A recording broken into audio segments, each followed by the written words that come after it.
All right. So,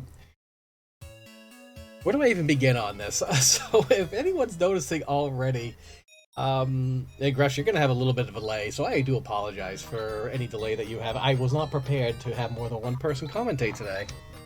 That's okay. I'm pretty sure a lot of what I have in mind is not required to see what's going on right here, right now.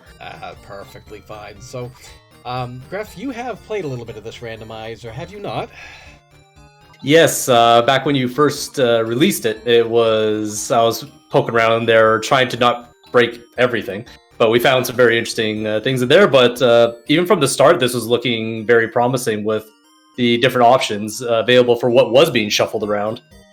Yes, and basically, if you're looking over a kite stream, yes, he did look at the dancing girls. He wasn't trying to be a menace or anything like that. Basically, there are musical hints in this game in three specific spots that tell you where the rings are. So the object of this game is you have to find the 5 rings of stars in order to open the final dungeon, and they could be anywhere. And the musical dancing girls there, the music that plays will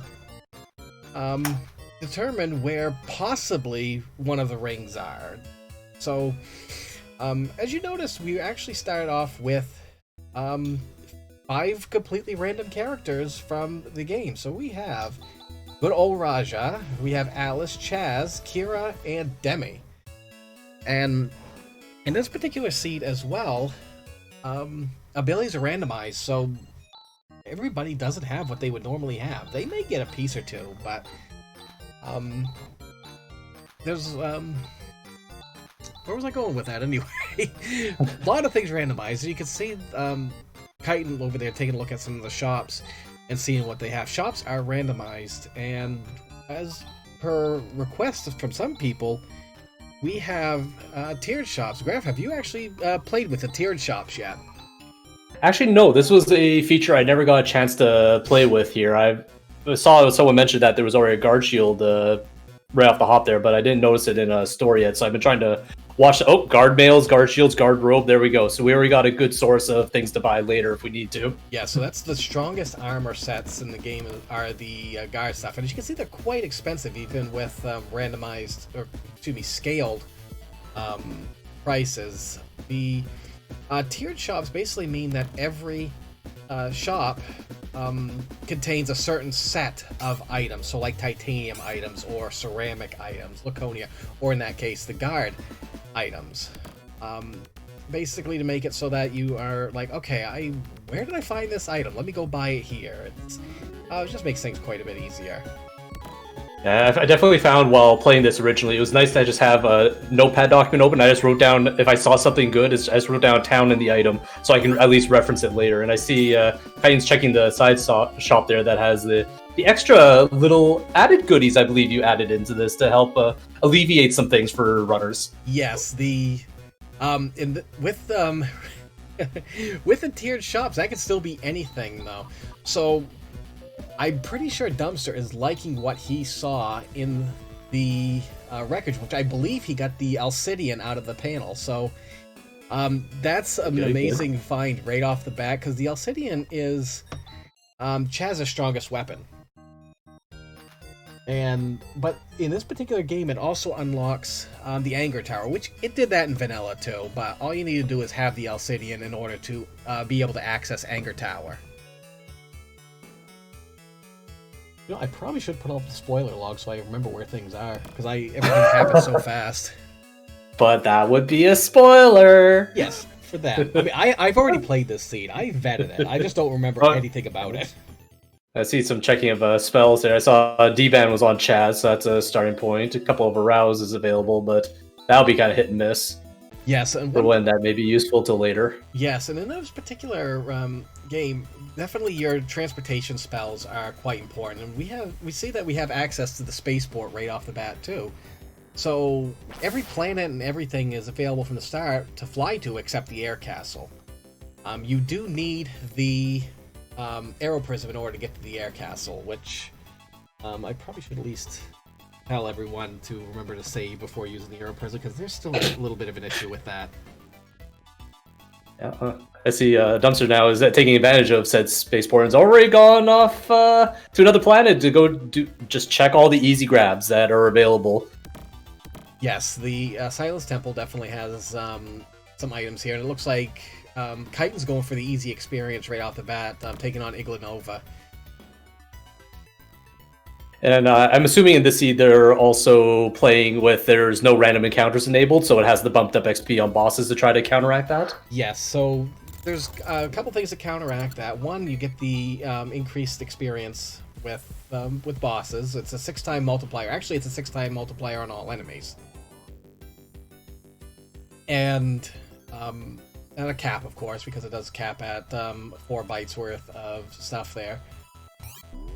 Where else? Oh, and the other thing is there's an item that is called the Magical Lamp, and what that does is when you use it, it gives you a random encounter based on where you are, so you can use that and grind out levels as need be. Yeah, I remember when you were first putting it in, that was a very interesting item to really amplified, because once you found a spot that you're able to do, you can just sit there for a little bit if you wanted to, or if you're exceptionally brave, wait till the last dungeon's available and grind in there. Yes, and there was a little thing that Dumpster did find out that I didn't fix originally, but I didn't originally fix it, but I intend to actually leave it in there, and in that we do seem to have a little bit of an issue. Let me see if I can fix this. Dumpster, what happened? Can't be me, is it? Here, it's probably me. Let me refresh the stream. Oh, I just refreshed it. It was me. Yeah, unfortunately, I couldn't get VLC or stream things to work right. So now this one is Dumpster's fault. I'm blaming him. We're gonna go right over to Chitin then. Chitin. Aha. I guess to answer a question there in chat there about Bad Karma, these are the 5 characters that you have for the entire game. There is no switching out of characters in here. What you see is what you get. Yeah, I did not figure out how to do that yet. I may do it in the future if I can ever be smart enough to do that much, but we'll see how that goes. Dumpster, let's see, what is going on with you? This is fine. We're just gonna sit here and say this is fine. This is fine. This is fine. So, right now, cutscenes, another thing to mention, all the cutscenes have been eliminated, so you could basically just go wherever at that point, which is why when Dumpster went to Zealand, he saw Ren. Ren gives you an item, and it's all happiness at that point. Because NPCs, some of them will give you an item, some of them will give you a key item, so it's always good to check what these sometimes are called safe spots. This is for everyone who had a toasted cheddar chalupa and thought, wow. Toasted cheddar chalupas, oh my god. Oh my, I'm hungry. But it's very interesting because right now, as it was kind of alluded to earlier, would be that the skills and techs that people have, you can't assume anymore. You can't assume that Demi has barrier, for example, right now. So there's going to be a lot of juggling and trying to figure out what's going on and get some levels to see what people even have to begin with.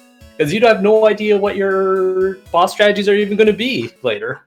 Yeah, that's the thing, because everything's randomized. For all you know, Raja doesn't have Blessing, he may not have anything, but at the very least, he might have Medjit at the end of this, and Raja with Medjit is impressive. Yeah, that would definitely be good for a laugh with his mental stat. Yes, so everything else is pretty much kept the same with as far as stats go and how basic mechanics of the game go. As you also noticed, everyone starts at level 1. There's an option to allow you to initialize characters, and it basically puts everybody at level 1. It took me a bit of tinkering around in order to come up with the formula to be able to do it, because characters like Raja and Kira, Ren, Seth all start at a much higher level. Which is why, if you take in the formula and everything like that, mathematical stuff, Kira starts out at 7 HP, so you can see she's pretty weak, but she has a pretty good growth, so she balances out. She just you might want to protect her first thing. Oh yeah, that's one thing we probably should have mentioned. Hydrofoil, we have it. Yeah, the best ship to be drunk on, no matter how sober you are. Yes, who needs a free Enterprise when you have free hydrofoil? Those are more fun anyway, right? Just cruise along the water. It looks like Chitin is happy with his Alcidian, so he now has access to the Anchor Tower as well. Yeah, I guess that would be a place that you could actually go right now and just go check it out. Technically the other two towers as well. He could, but remember, there is a boss in Anchor Tower. It's not rephased like we're all like we all remember from our youth of playing this game. It is actually you will fight Alice in the Anchor Tower, and she probably would still wreck everybody right at this point. Yeah, I guess my line of thinking was, to me, especially once you have the ability to enter Anchor Tower, it is 3 towers that you don't even have to go to the boss room. As long as you know where it is, you can just go and clear it all out and just get a whole bunch of items potentially. You definitely could go ahead and hope you're getting some good items out of that, especially with not having to worry about encounters. The option for incentivized bosses is on for this particular seed, so in order to get key items, they will have to go to the objectives of each dungeon. Mm-hmm. I haven't noticed that Titan managed to get a hand on guard armor, so now Demi is going to be a beast on the front line right now. Yes, she will. She will definitely be quite tanky, especially in these early stages of the game. You have Dumpster here now taking a look at a grandfather door and seeing what item he had. Spoiler alert: nothing important. Yeah. See what else is hiding in the ye old slug cave that many of us despise or love, depending on how we're doing on the speedrun. Well, there were no slugs. We'll at least put it that way. Woohoo! Speedrunners rejoice. Let's see. So where are people going? So checking out the basement. Oh, went over to Zealand now, so they're gonna start checking that out. Don't recall seeing anything spectacular in there, but those text boxes go really quick. They definitely do, especially if you're mashing through. I believe these two have a gentleman's agreement not to use turbo in this, okay. So that is wonderful. It's just, how fast can my eyes go? Another spoiler alert, not very fast.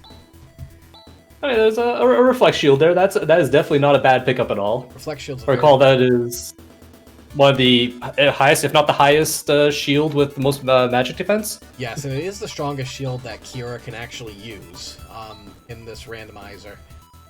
Where's it going? Yes, it's the strongest shield she can use. Okay, so Ren had the Arrow Prism. Okay. So a little thing about the Arrow Prism is that is how you get into the air castle. All you have to do is stand outside on a planet, use the Arrow Prism, boom, you're there. With any luck. For some reason, and I haven't figured this out yet, it worked fine with me yesterday, but I always recommend saving before I'm using it the first time anyway. Gregory's volume's a little higher than mine. Alright, let's see if I can fix that. It may have something to do with I'm just loud. That could be too. I'm naturally soft. That's just the way I am. So the Arrow Prism, for some reason, all it does is it teleports you to the air castle as long as you're on the outside. Depending on the RAM value in the game, sometimes it can take like 2 minutes for you to warp. No one said teleporting was a fast thing. I mean, we had to wake up Scotty and have him beam us there, but he had to make his coffee first, and he'll eventually get there after a couple minutes. But at that point, it'd still be faster to reset or save and reset at that point. It's something we're still looking at, and by we, I mean mostly right now. And by looking at, I mean I put it in the back burner right now because it still works. It's just finicky. Because you'd be surprised how finicky things can get when you're messing with code. Who would have thought? I never would have thought this. Absolute madness. So we have Titan. It looked like he went to Ryun and checked the bar at Ryun. The bar in Ryun also has one of the musical hints. Also, the bar in Kaderi on Matavia has it, and a lot of people don't know the bar actually exists in the Kaderi. It's actually right next to the house with a chest on the outskirts of town, but it will give you a musical hint and give you kind of an idea of where to go. Yeah, so that was, I think, a feature I'd never got to play with. Since I mentioned earlier, the magic lamp, the item to summon encounters, was kind of the last thing I was familiar with. Were there any other items that you added in as quality of life things as well? Aside from, what I did add was items that give buffs. So if we remember in the vanilla game, we have the Swift Helmet, the Power Shield, and the Molly Shield, which can cast a ban.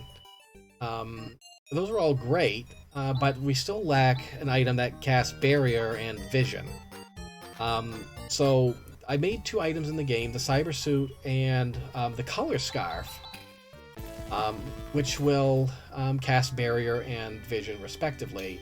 They're moderate levels, but they will cast it, especially if you get into a case where you don't have anybody who can use those abilities.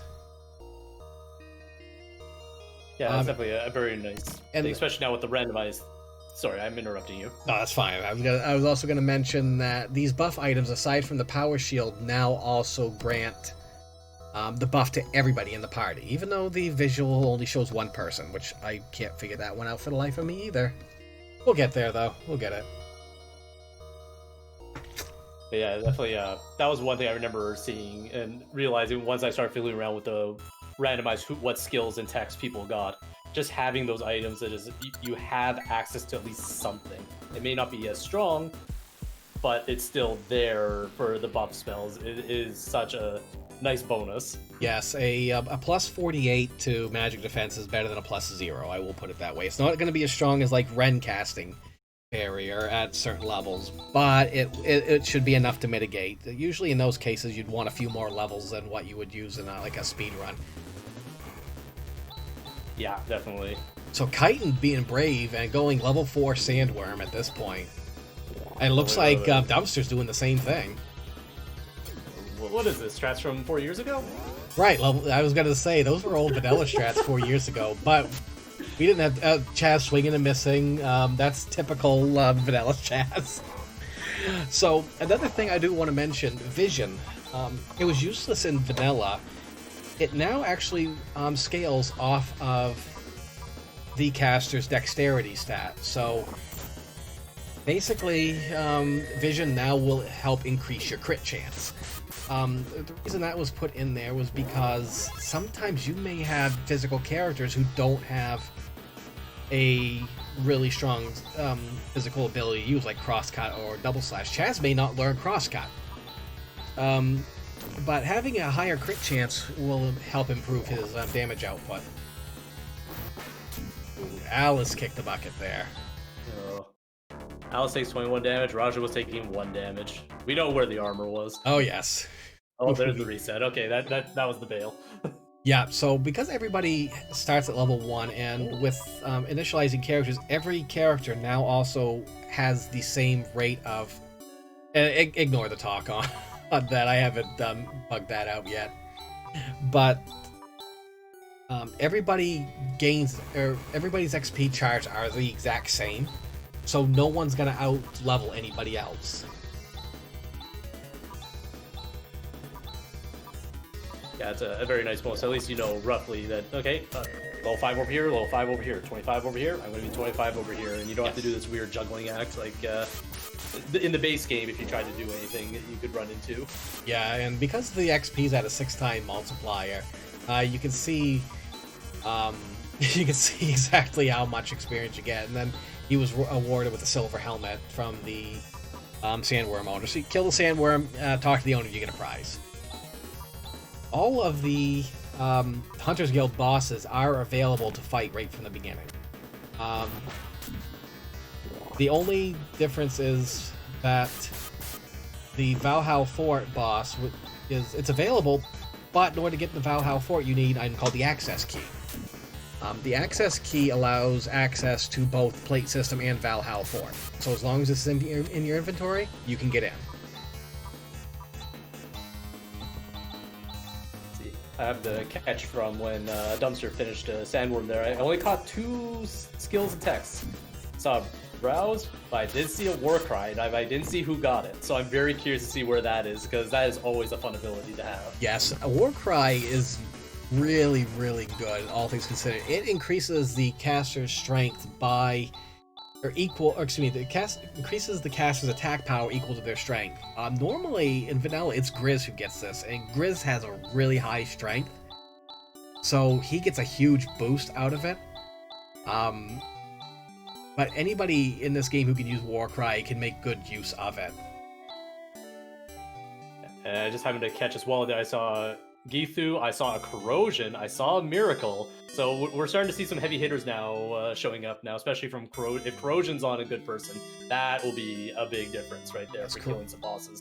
Yeah, Corrosion does quite a bit of damage, even though it's on a neutral element. So Sar, Highness. So if someone's got Highness, that's great, because it's not guaranteed that you're going to have transportation magic, and having to walk back from a dungeon is painful. If you're at the end of a dungeon, you want to be able to just get out of there. Thankfully, both of them actually checked the shop in Nalia, and was able to get it. So we now have our good old pal Juza, but no one's got Barrier. So this could be interesting as long as he's got some... if he's got some armor, Juza's usually not a problem, but the reason he's going to Zeos 4 is he's going to find Demi, even though, yeah, Demi's in the party. Demi is still actually caught up in Zeos 4. You rescue her, you'll get an item. Simple as that. And I haven't noticed that we actually... sorry. Oh, go ahead. Yeah, I was just noticing that they're just trying to piece together what people are having right now. We gained some good attack text, and we have 2 people with Ataraxia as well, so we can actually restore TP during battles as well. So I think both players are going to really enjoy their access to text and not necessarily having to worry about running out of resources. And we have with Demi the first ring, the Dizo ring, was being held on to. So one thing I was going to mention about Zeos Fort. In Vanilla, if we remember correctly, after you finish Nervous, Zeos Fort was destroyed. That is not the case in Randomizer, because if that happened, you may have some items that may have lost. So there's no dungeon that becomes inaccessible because of story plots or anything like that. Garubrik Tower is the same way.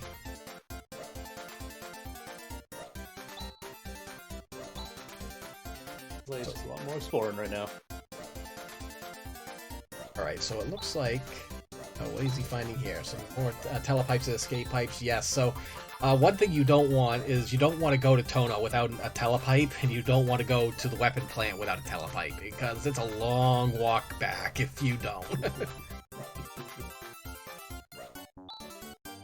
So good old Grandfather Doran had a plasma field, which is a very, very good shield. Speedrunners will utilize that.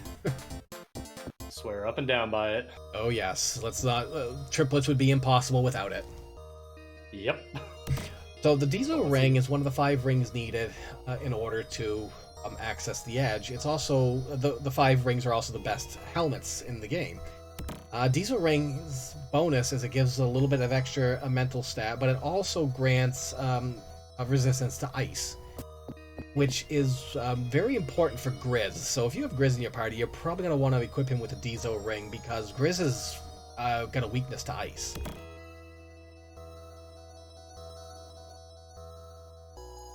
Yes, Vudas, that is correct. Alice can be taken to the end of the game, and by the way, one of the other characters in the game is in fact Seth. He's not in this particular seed, but Seth is able to be played from beginning to end as well. That's actually a very good point I didn't even consider about asking about, because right now we're seeing a party of 5 that are randomized, but if I recall correctly, when you're, say, generating your own seed, you can actually have less than 5 if you want to, and also you can either have some of them randomized, some of them you can be like, yo, I want to random this party, and then randomize the rest, or whatever combination you see fit. Right now, it's actually not possible to have less than 5. You actually have to have 5, but what you can have is you can have multiple copies of the same character. Yes, you can have the legendary 5 Chazes. Yes, the 5 Chaz party is a thing. It's a little disclaimer though: macros are broken with that, so I would not use macros. And damage is shared between. Is basically shared. So if you're hit with an AoE that does 100 damage per, that basically means everybody takes 500 damage. GG. Oh, gotcha. Chitin over here, though, is someone who is he quite enjoys a good challenge, and Chitin has actually gone through many of these characters with with basically a solo run with a single character, and has beaten Profound Darkness with it, but it normally requires a level 99 grind at least. Oh. Yes, you can either choose to randomize a party of 5. If you let the randomizer do it, they will make sure you don't have any duplicate characters. Or you can choose characters that you want. You can choose, or you can mix it. You can have, like, I really want to seed with Rune today. I don't know why anybody would say that, but we'll just say it for the sake of it. You could choose Rune for one of the slots, and the randomizer will pick the rest of them. Say you want, let's do a double Android run. We'll put Ren and Demian. I don't know why anybody would want to do that either, but you know, you can make a double Android thing. Or if you say you want 3 Rens and 2 Grizzes, you can do that too. The same thing applies though with the damage sharing. But at the same time, XP sharing is a thing too. So if the game says each character gains 10,000 experience, basically your characters all gain 5,000. So it's really weird how the game works like that, but it's a thing for sure. Actually, I'm impressed. It took only 27 minutes for our first macro to be seen and made. Finally. Granted, it was just a buff macro. But yeah, that's a part I always enjoyed while doing the randomizer, was thinking about what kind of macros could be useful and building them and adjusting them as you go and other abilities start unlocking. So it'll be very fun to see what they evolve into over time and who has what. Yeah, definitely macros are still quite usable here, but you won't see them used nearly as much as you would probably see them in a speed run. They're probably going to be used as much as you would play if you were playing casually anyway, but they're still very handy, especially if you have a specific objective to do. Yeah, I guess maybe my mind was more drifting toward the end game with Profound Darkness, because there's 8 macro slots, and usually every single one has some sort of use if you can think about it. Yeah, and mostly anyone who's ever speedrun the game, you have your buff macro, because we know Profound Darkness loves to cancel things. And then you have healing macros based on certain things. So we got Dumpster over here going to Ladea Tower, breaking the barrier, and we're going to see what's in the Cycle Wand chest. But first, we have a fight. Why can't we be friends? Okay. It's like there's no friends with this thing. No, looks God, like no. looks like Titan's also got the same idea of going to Ladea Tower. Because right now their options are sort of limited as to where they can go right now, and they're slowly starting to run out of places on Matavia they can go. Without the Psycho Wand, they can't enter Nervous. And Oh, go ahead. No, I was just going to make the comment. I was just kind of drifting and watching and noticing that both of them now are kind of going in story progression direction right now, just to cover, okay, what's the easiest boss, and work our way up the chain until something unlocks that they can go and be like, oh, what are the easy checks over there for that? So it's going to be fun kind of seeing the story unfold again normally, but for completely different reasons. Yes, and they definitely still need some more items to unlock. The Alschlein, if anyone remembers in Vanilla, the town of Zima is completely turned to stone. Well, it still is in Randomizer, and it looks like Dumpster just got some money. Ooh, Chitin is grinding with the magic lamp a little bit, by the looks of it. Now, what was I talking about? I don't remember what I was talking about. Chitin! Yeah, you made me lose my train of thought. It got derailed. Unfortunately, I didn't see what was grabbed at the top of the Dea Tower yes. there, but it was just money. It was just money. Okay. Just money. Oh, yes, so the town of Zima is still turned to stone, and actually, you can't even get into Birth Valley if you go into Zima, so that's a little bit different there. But if you have the Alschlein, what you do is, in town, you use it as an item. The town completely recovers from the stone, and you have, at that point, access to both Birth Valley and the Biolab. So you need the Alschlein in order to get into that. So the items still have some use as far as what they can do. Again, we mentioned the access key with 2 dungeons. The Alschlein accesses 2 dungeons. And of course you need the Ice Digger in order to even get through most of the Zoras. You can still go into Hangar and that's it, but the Alcidian gives you Anger Tower, the Cycle Wand gives you Nervous, and then we have Arrow Prism to get in order to get to Air Castle, and the Eclipse Torch still gets you into Garubik Tower.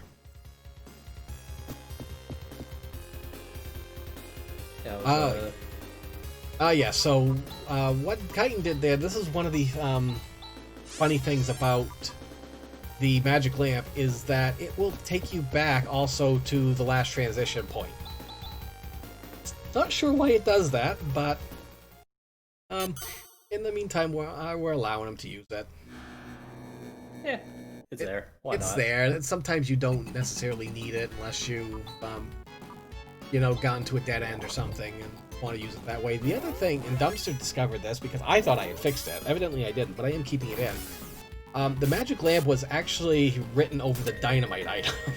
So, because it was written over Dynamite, and I thought I had fixed that, but it can still be used in battle as Dynamite. And it's continually usable, at least as far as I know. I think. I have not used it in battle as Dynamite, but I said, well, let's just keep it there. I'm a little unintended thing. And it only does like 100 damage, but it's, sometimes items are better than nothing. Yeah, if that's found early on, that's actually a pretty healthy item to have right at the beginning. Definitely. Now Dumpster's doing a scary play to me right now. He's going for Fat Chocobo. So this is King Rappy, also known as Fat Chocobo. And much like Fat Chocobo, King Rappy has an item. The only thing is, King Rappy has an ability called Earthquake, and it hurts. Earthquake's mitigated by damage or by magic defense, and without barrier, this could be extremely difficult. He might be hoping that having enough guard gear will be enough to help him. Yeah, that was my thinking. So I'm very curious to see how this pans out. Or just hope that, he just relies on physical attacks. 48 damage. We must miracle. Miracle. Yep. So one thing I do want to mention is there's an option in this called balance items. Balance items gives you does a bunch of things to a bunch of different items. Basically, either makes some items a little weaker or nerfs them a bit. They may buff some of the items a bit. It gives more armor to Seth and Han, who usually don't have a lot to begin with. But one interesting thing that it does have... Oh, he low-leveled King Rappy. He got lucky. An Earthquake would have annihilated him. Yeah, it was a and he got to die. Going in. He just got to die mate for his troubles.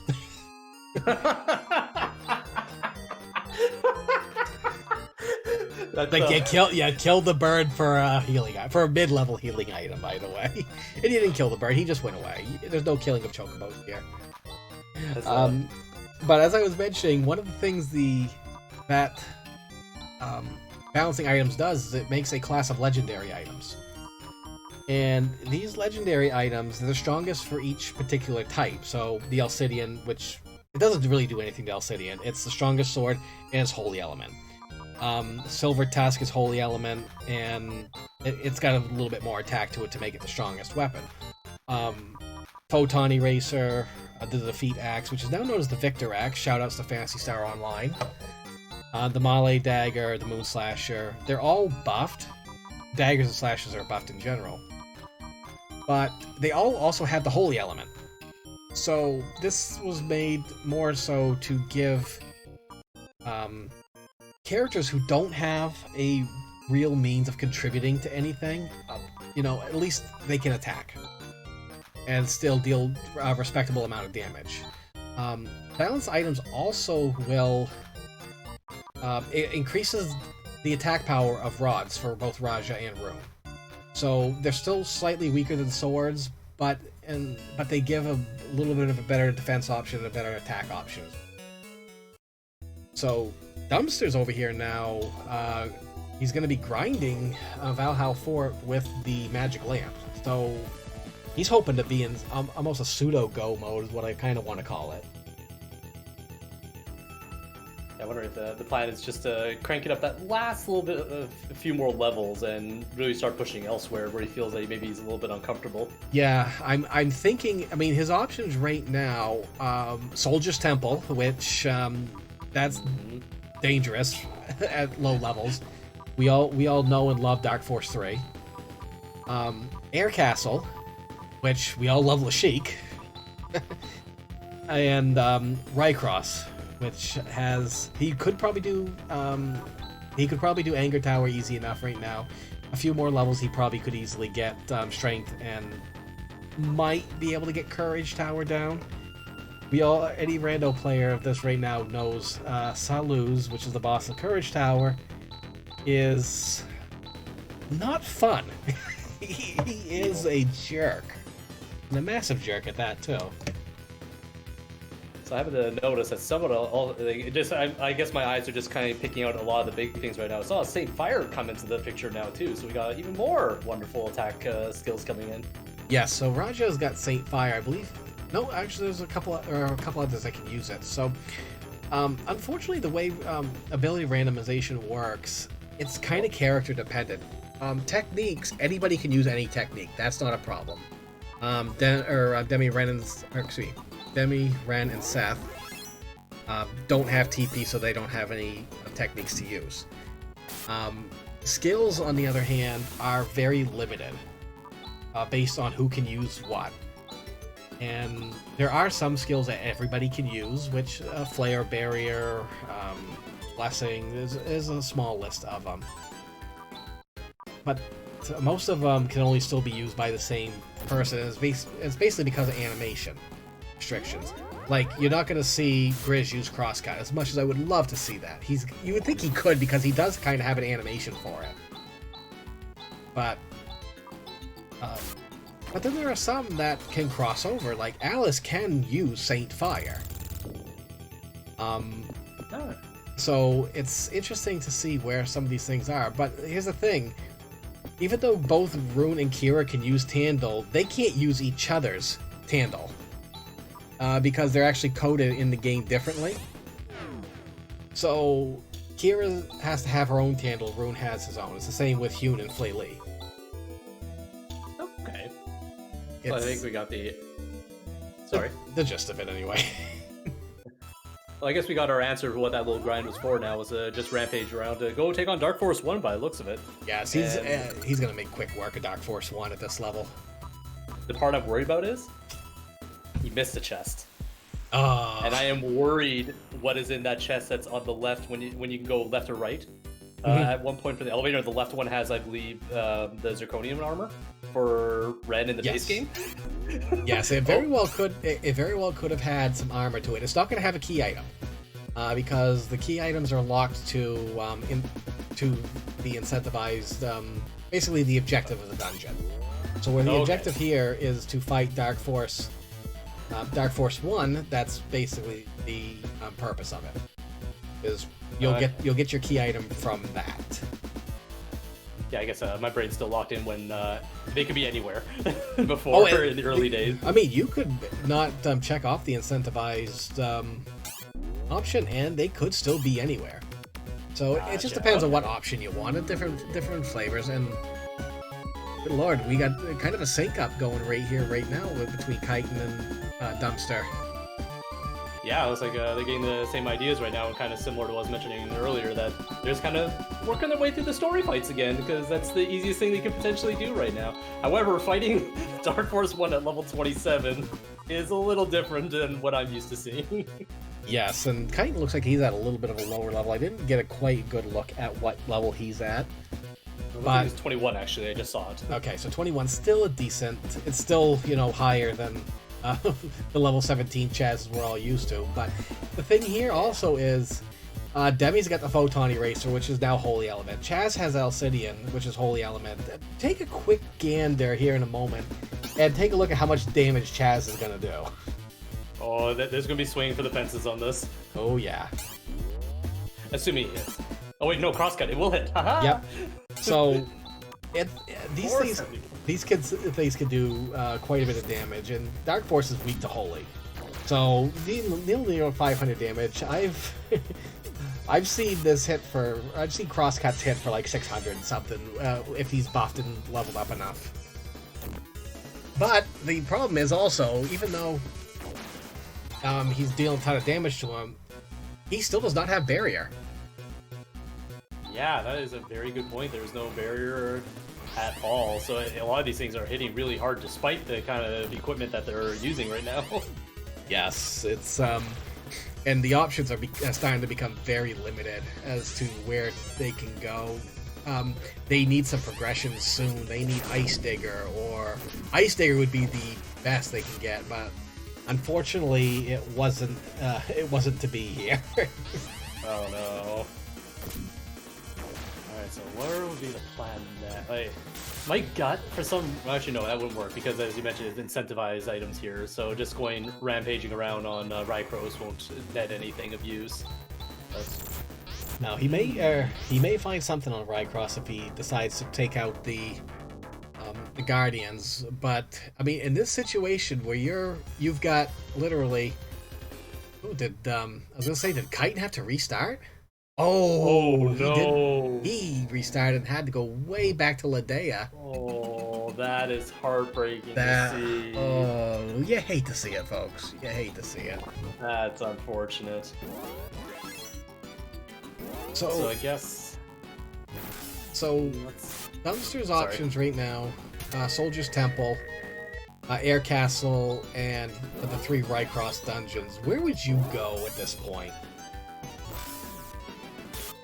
Right now, because I know they have access to D-Band, I would actually think making a beeline for Courage Tower right now, because the level is not that much of a stretch, I think, and you got the defensive buff as well, since it's all physical damage. So I don't think Strength Tower, because that's the one with Strength Tower. Like Courage Tower, it's like, oh, Courage Tower is not fun. No. That is anti-fun. That place is meant to end you if it so desires. Yeah. Thankfully, the boss of Strength Tower is relatively simple, as long as you know his pattern. Courage Tower, depending on your party composition, Courage Tower can wreck you. And that's why Devars for Randomizer is not a fun boss to try and fight. He could do Anger Tower as well. Anger Tower will net him an item, because he does have the Alcidian, and Alice is really not a tough boss. She just hits hard. But she doesn't have a lot of HP. Yeah, and even though the animation for it looks like that it's a boomerang hitting everybody, it only hit, this is how I remember it only hit one person still, and if that one person's tanky enough, then yeah, it should be a pushover. Yeah, she does have a high crit chance, but it's still a quick battle to do, as long as you just DPS her down quick. Yeah, so I think to answer that question, I think 2 of the towers on Rykros, that would be my goal right now to go to. Even though they may not necessarily net anything, it's still high value experience that you can get and just crank yourself up even more and make it easier for anything else you're trying to fight. Yeah, and that'd probably be the easier thing to go through, especially if you don't have barrier and you haven't been able to find it in any shops yet. Or the cyber suit, basically. Air Castle is also a possible play, but at this particular level, Lashik can be a menace. If you have the guard equipment, one of the things Balance Item does is it gives more magic defense to the guard robe. So it actually makes the guard robe worth wearing to anybody who use it. Yeah, so, is there anything locked behind triplets in Air Tower? There is nothing locked behind triplets, unfortunately. I did not have the ability to put anything there, but there are 2 items in Air Castle that you can get. One in the Aeroprism chest, and Lashik carries one as well.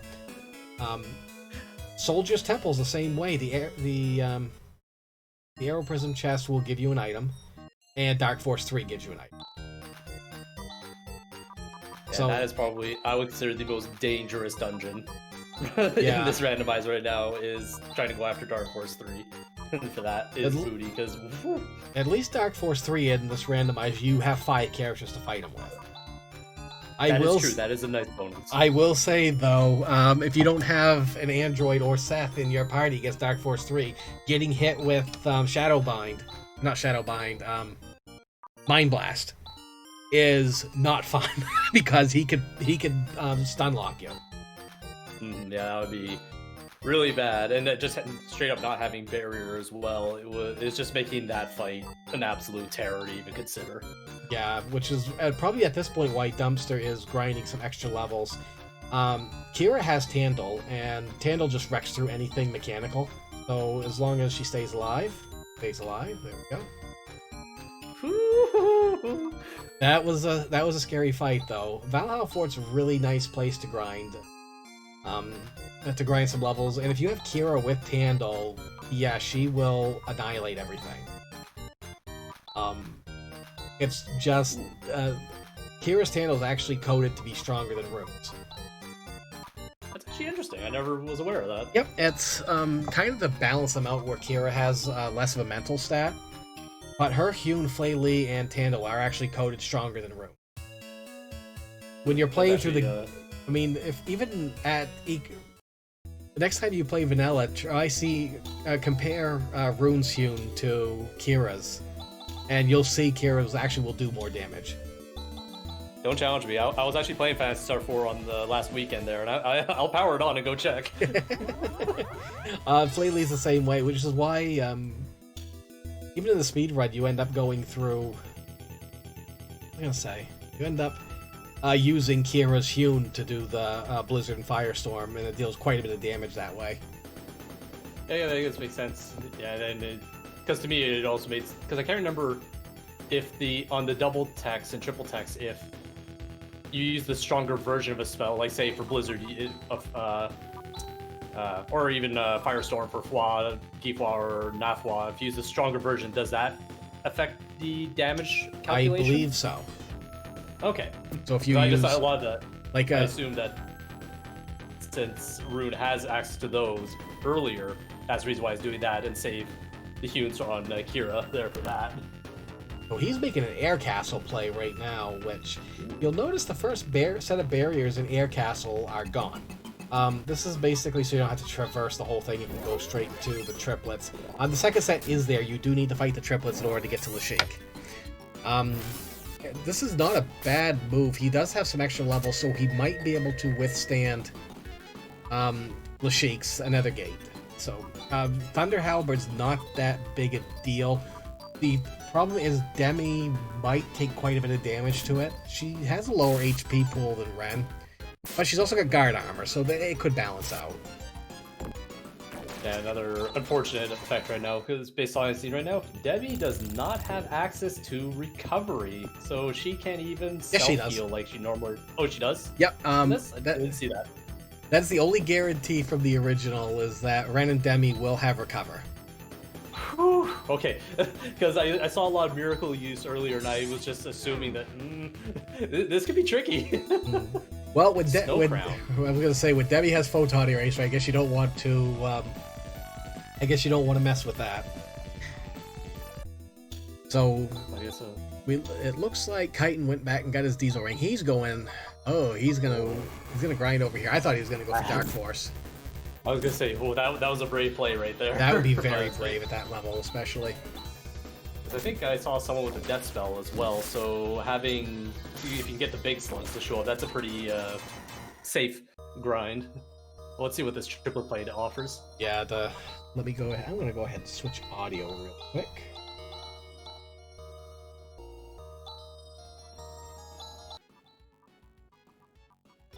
There we go. Okay, this is fine. So, yeah, the triplets are quite an interesting fight. They have not changed from vanilla. So, Griff, do you want to explain the triplets fight? Okay, so in the base game, and similar to this as well, if you use skills, if I recall this all correctly, if you use skills that hit all of them, they will counter with all three of them using one attack that hits everybody back. But if they're faster, they may have, one and two of them may do single target attacks. You got that AoE attack in, here's that AoE attack that comes in and just does a ton of damage. In the speed run, our actual goal is to get everyone killed but Rika. Rika survives because of the wonderful plasma field to only take 1 point of damage, but you're hoping at that stage that you do so much damage with everyone slowly dying over a certain amount of rounds that Rico could just finish it off very easily without taking too much damage. So that's the part that gets very scary of if you don't get barrier up, for example, and some of them get turns in before the great AoE, you can just lose everybody in one go. This is one of the first fights you encounter in the speed run that will just say, no, you're not passing go, you're not collecting $200. Yeah, this is the triplets. Many speedrunner have lost to triplets just because of that. Bick could probably tell you a lot of things about the triplets. And by tell, I mean curse about it. So let's see. My PB has a time of 151. So for a run that should take about, once you get really good, just a little under or a little over 3 hours, about 2/3 of the way in, the game will just say no. It's not allowed. Yeah, and I mean up to Zio, the fight, the speed runs. The most challenging part of the speed run is basically slug grind and sandworm at that point. But everything up to that, Zio's pretty easy to take care of. Dark Force 1 can be easy as long as you get some decent luck on it, but after Dark Force 1 and Vanilla is when the game's speedrun turns it up 100 notches.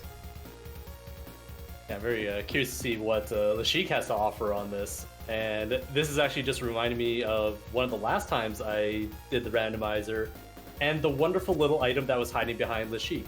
It was a monomate. Yeah, the monomate. I was howling in laughter when I saw that. This and is crying as well because it wasn't anything useful. This is what you get when in Phantasy Star 1 when you just have a bunch of burgers and try and deliver them to Lashik. It's like, I've been holding on to this burger for 2,000 years now that it's now become a monomate. And it's like, now you're taking my food from me. The laser barrier in the chest. Level 35 for Lashik without barrier, still scary, but there's, as you mentioned earlier, I think there may be just enough HP to just power through this. Alright, so he started off with Snow Crown. Snow Crown is basically revamped Male's shield, and it casts Ban. It's weaker than Raja's Blessing, but basically better to get, because Raja's so slow, sometimes it's better to get a weaker version off and then have Raja get the stronger version off. With the possession on Demi there. So, with this particular fight, because there's no barrier, Dumpster's gonna probably want to hope for Thunder Halberd complete, or just one after another. If he sees another gate, it's gonna hurt. At this level, though, he should survive it even unbuffed. Mm-hmm. Definitely, and I saw that it was also, we have some Kisars lying around as well, and Miracle, so there's AoE healing available. So that's going to help a lot. Yes, and there's Ataraxia too, so... Yeah, so Demi's, because she's got a weakness to the lightning, she's going to take a lot more damage than anybody else, and just keeping things topped off because another gate will hurt.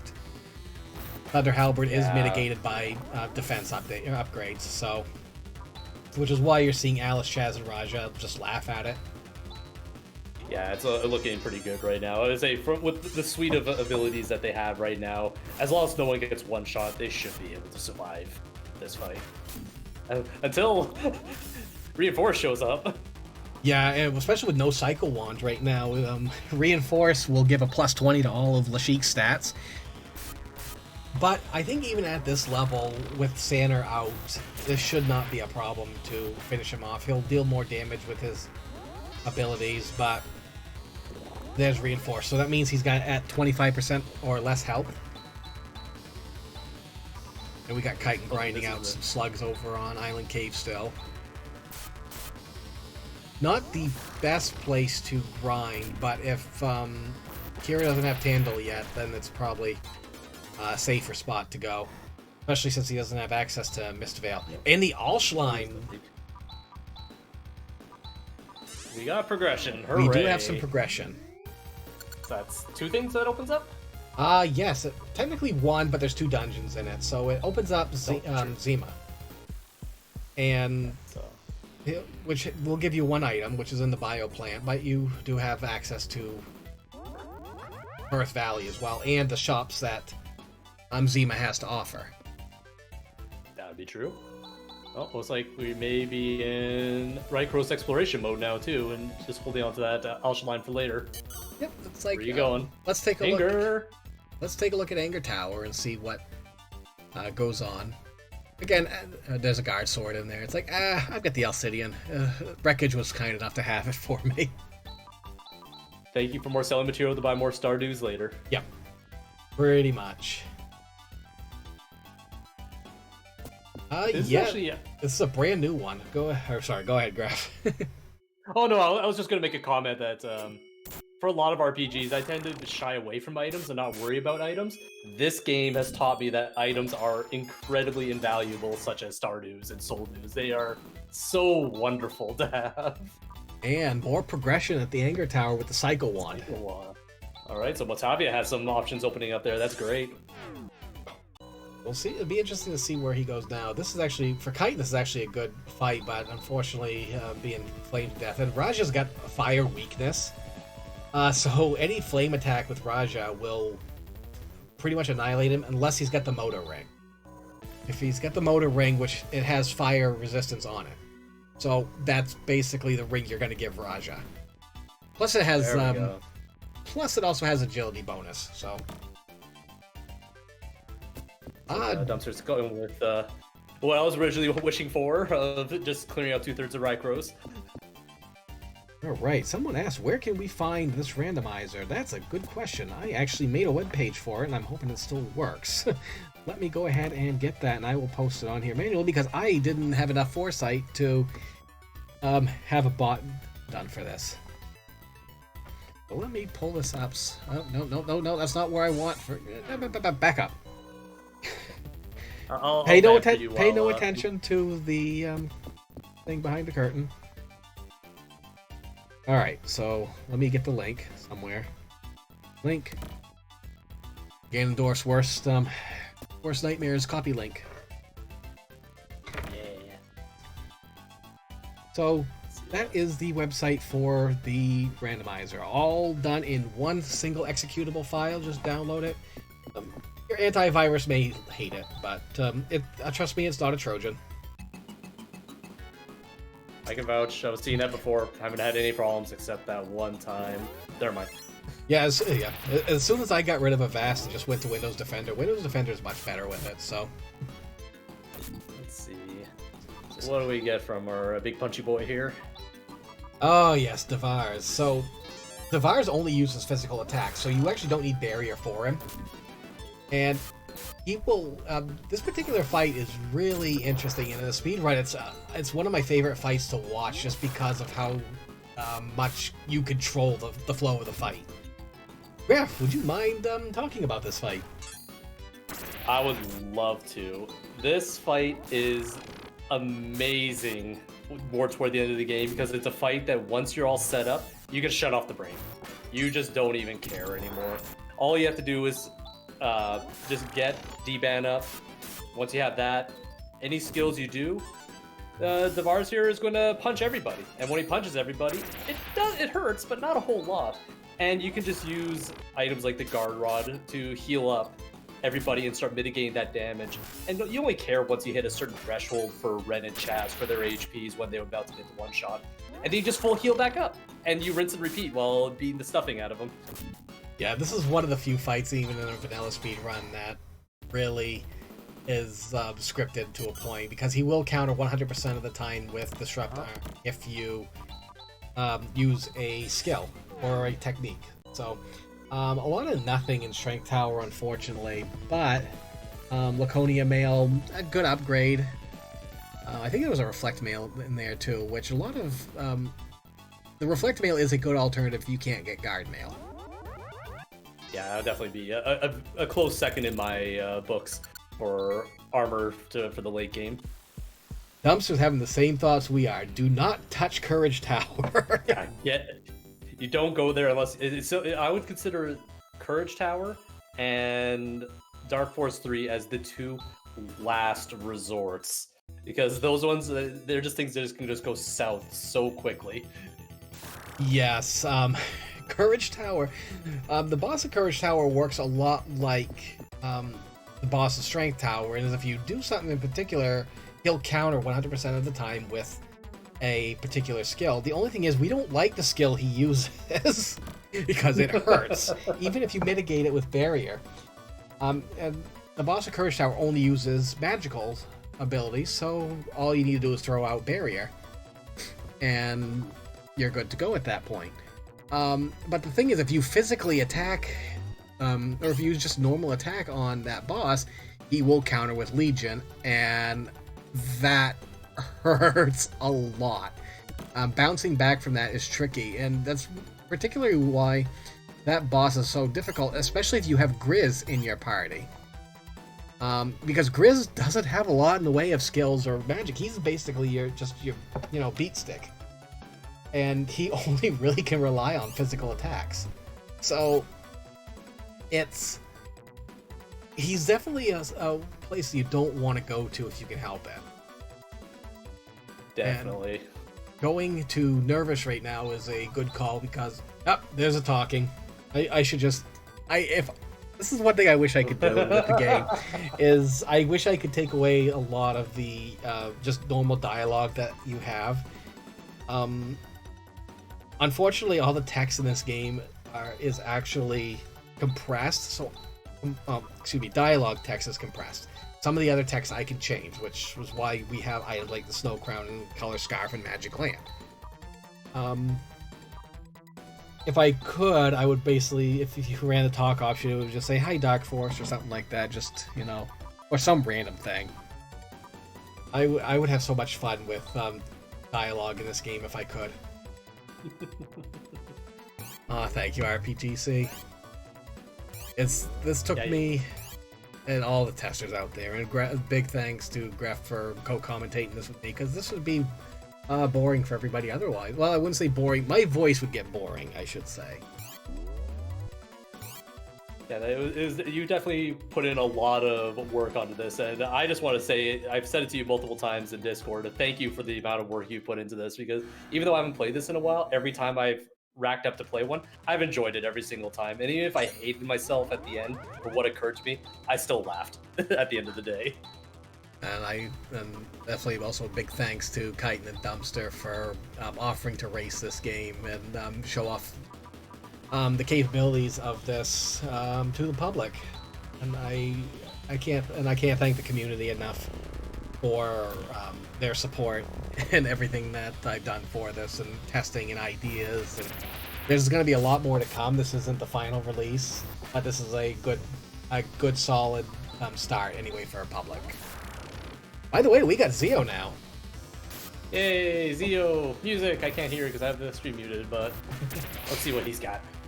But considering the firepower that's under the hood right now, this should be a very fast fight. Oh yes. Once you get Psycho Wand, you can't actually go into Nervous without the Psycho Wand. So, Again, Dumpster making quick use, and we got the Palmer ring. Okay, all right. So- Second ring. Yep, very good, especially for Demi. Oh yeah, that's Both the Palmer and now the Right Cross ring actually have lightning resistance. So, no matter what party you have, there's you'll have a ring that can give him a resistance. So, yep, now he's going to go ahead and use the Allschlein. excellent.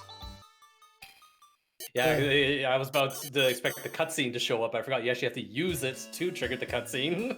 Yeah, unfortunately, there are some things I had to change to make the item on use in order to trigger something. Gotcha. But whatever, it works. And we didn't have the arrow prism issue with Dumpster, so Shh.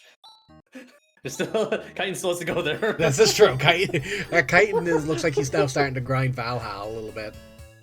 Yeah, alright, so at least he's gonna get catch up. Level 28, okay, that's not too bad. Yes, Versus level 36, I believe I saw for Dumpster. Yeah, so Dumpster's at a good level. He could, and there's that random chest magic lamp.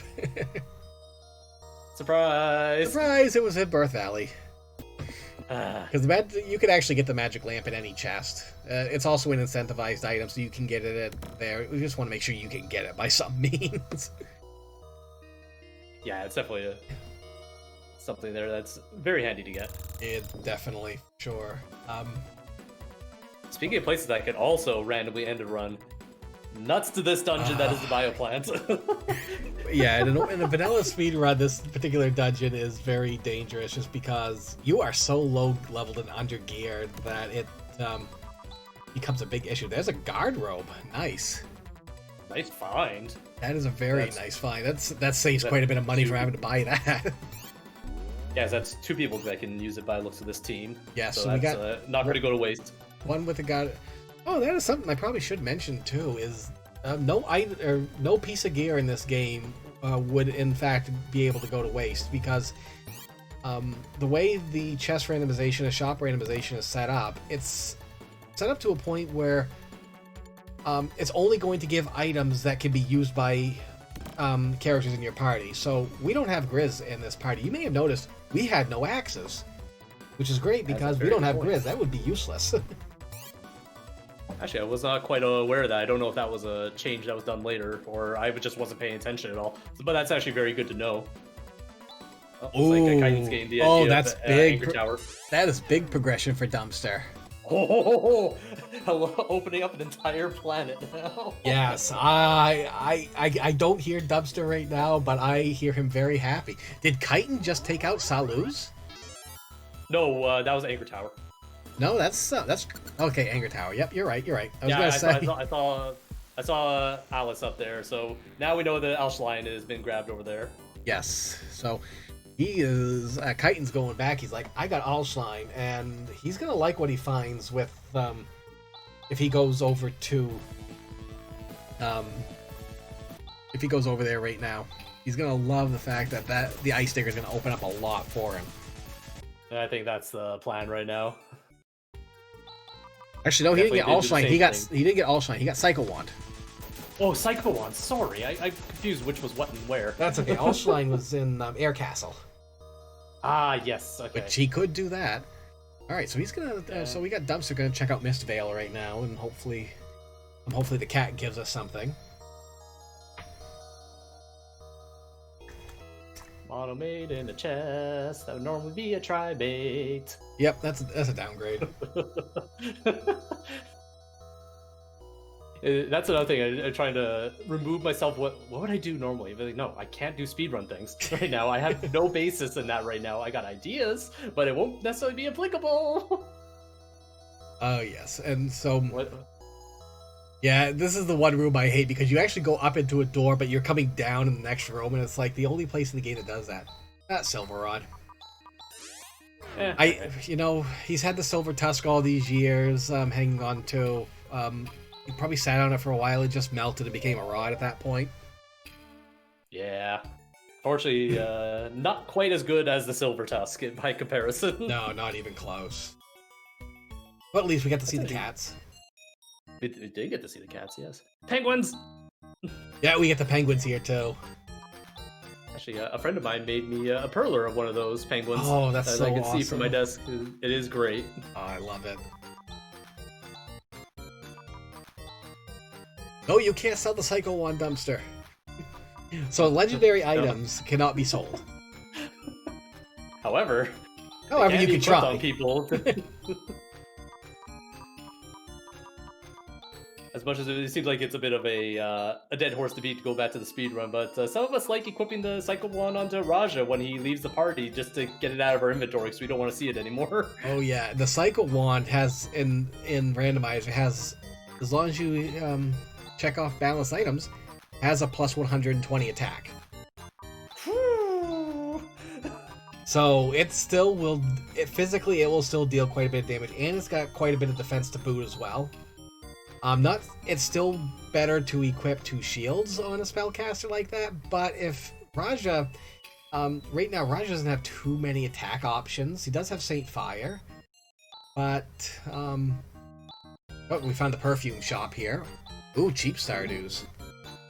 Yeah, I noticed the Stardews were pretty cheap earlier, so that's an excellent pickup to have later on. Soul Dews have like a 5% markup, but yeah, you can't win them all.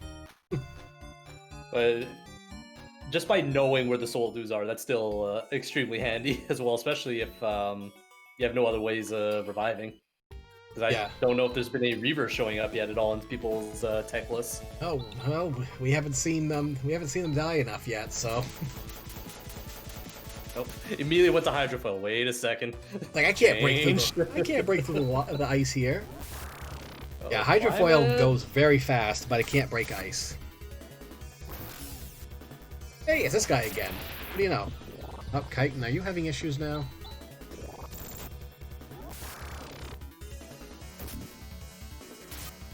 Chitin! We got the circular ring of death over here. Ah, wait. Oh, he's offline. Well, you know what? I'm sure he'll be back momentarily. Unless he rage quit. I don't think... Chitin doesn't rage quit, though.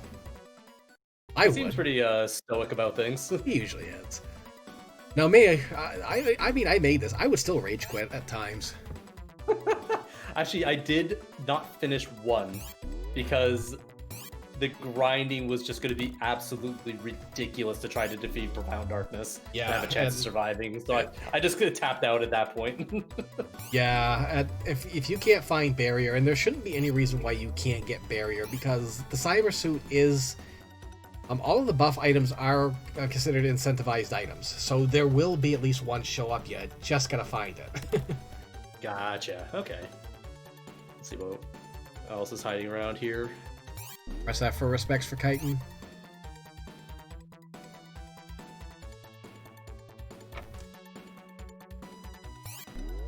It's actually also, that's another part I really liked about this randomizer, is seeing dungeons that I have not seen since I was borrowing my friend's Genesis back in high school? I think it was high school, maybe in junior high. And playing through casually, so realizing, wait, where can I go? What are the bosses? Where are the treasure chests in here? Like Climate Center, what's that? Exactly. Last time I saw that was at our RPG Limit Break last year. Right? When a few of you were playing that one out. There was nothing in... Snow Crown. Snow Crown, okay, so that's an item we've already seen. Yes. Already. So let's see, what does Mies and... Oh no, we can't even check this shop yet because a certain tower is still up and going. Yes, so that one shop is locked until Gruberg Tower is destroyed. Rachel also is locked. Once you defeat Gruberg Tower, that town unlocks, and it also unlocks at its full potential, unlike before where you actually had to finish off, I think, Soldier's Temple before Rachel would be at its full potential. Basically, by that it means both shops open. Once you defeat Gruberg Tower in Rachel, the armor shop's open. Once you get through Soldier's Temple, the item shop opens. But in this, all you gotta do is defeat Gruberg Tower and both shops are available. Very handy. And speaking of things that are handy, a place that normally is laden with loot, the Esper Mansion, and also we get to go check to see what's hiding at the back of it. Ah, yes, the Sacred Sword Cave. No longer do you have to wait to the end of the game and for room to open it up for you to get in. Now you could just go right there and see what the goddess's statue is holding. Yeah, and hopefully it'll be something that's going to be useful for a little bit more progression, but I guess we're kind of running out of the big opening items right now. We're just really on the hunt for rings, it feels like. Rings and a few more progression items, but spoiler alert, it will not be the Alcidian because we already have it. And there's only going to be one running through it. I think Chitin was having a connection issue. So, Oh no. Unfortunately. What do we have here? We have Algo Ring. Ooh, ring. And this time we're not... Well, I guess just to bring more jokes about the speedrun, when you get the item here normally, whatever Chaz has equipped gets overwritten. And in the speedrun, we have 2 shields equipped that if we don't have those shields, we're in big trouble. Yeah. So at least we don't have to run out of that problem. You lose a lot of time otherwise. You have to go grind up and buy more shields. Yep, basically. Because already at this stage, you already blew all your money buying Stardews and Soul Dews. Yep. Alright, so... ring number 3, 2 more to go, and then we get to see the fun. Yes. And he's guess, actually at a comfortable level right now to go through to Profound Darkness, but the only problem is finding a cyber suit, because at this level everybody's already gotten all their abilities and nobody's got barrier at this point. Oh, so there actually is a set level that everything will be learned, no ands, ifs or buts about it? Yeah, usually it's for everybody it's 40. Is after 40 they're not going to find much. Rune I think might have a couple of techniques after 40. There's the Moda Ring. Oh, was that just chilling down there? That was chilling right in Okay. Gumbius. Oh, okay. That was right in Gumbius. So now all he needs is the Rycross ring. Alright, so I guess... is he gonna go explore the weapon plant, mayhaps? Could be in the weapon plant. He's going to check out Jut. This is the last shop he can actually check right now, unless he actually were to take out Garubik, but he does not have the Eclipse Torch. So let's just hope it's that it's in here. And it's not in the armor shop, but the item shops can... There is one item shop in the game that's can carry the buff, all the buff items. Also, there's one that's just randomly chosen as the buff item shop? Yep. Oh, okay. And... oh, it's right here. Hallelujah. Speak of, we found the goodies. Yeah, and he's... Okay. the cyber suit, Swift Helm, it's all there. Alright. So Cyber Suit, just to clarify, is the one that gives barrier? Yes. To use? That is the one Excellent. that gives barrier. So now with level 37 across the board and access to barrier, a lot of things just became a whole lot less scary in my Yes, book. he could finish off Courage Tower, he could go to Dark Force. And we're still trying to get Chitin back online. He isn't showing up on Discord though, so I'm wondering what's going on. I think he lost his connection or something. He does sometimes complain about a bad connection. Gotcha. So hopefully it's something that'll come back here soon, and he's not just fighting with trying to get it up and going and be able to keep pushing. Right. Absolutely. So a lot of things have become a lot safer. So he's basically at this point just on the hunt for the Rycross ring. And once he gets to that, the edge will open right up and he can finish the game. Yeah, just based off what kind of equipment that I've seen so far, it's definitely just gunning for where the incentivized spots are. You to me, I would feel very confident, but just gunning, finding the last one, and then just go. Yes, absolutely. Which in the weapon plant, there's no boss here, but there is a chest that in vanilla holds the burst rocket upgrade for Ren. That is the incentivized location for weapon plant.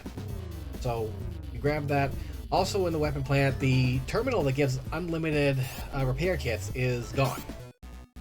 I mean, the icon's still there and whatnot, but you can't access it. It doesn't give anything. Reason being is repair kits actually cost... ooh, the access key. Okay, so that opens up a few options, because both Valhalla Fort and also Quake Control? Yeah, it's a plate system in Valhalla Fort. Quake system, sorry, yeah. It'd be interesting to see which one he goes to first. I'm bringing up the thesaurus to bring up the wrong names, but means the same thing. Right. Gonna go to Matavia and he's gonna clear that out.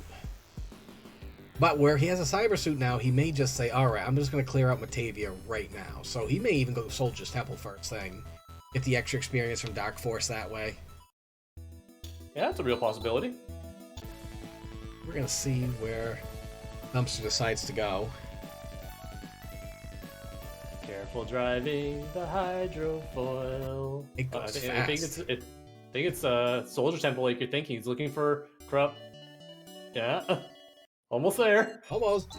Like he's going to Soldiers. Yeah, that would be... Because no one's got Ryuka, telepipes have definitely become quite more important.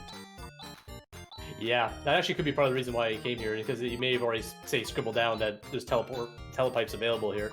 Definitely has access to Heinous to get out of places. Yeah, and escape pipes are definitely valuable, especially if you don't have Highness right off the bat. My heart skipped a beat there when he was about to sell Stardew there. He's like, no, they may be cheap, but they're valuable. Right, I think we have Chitin back. Excellent, excellent.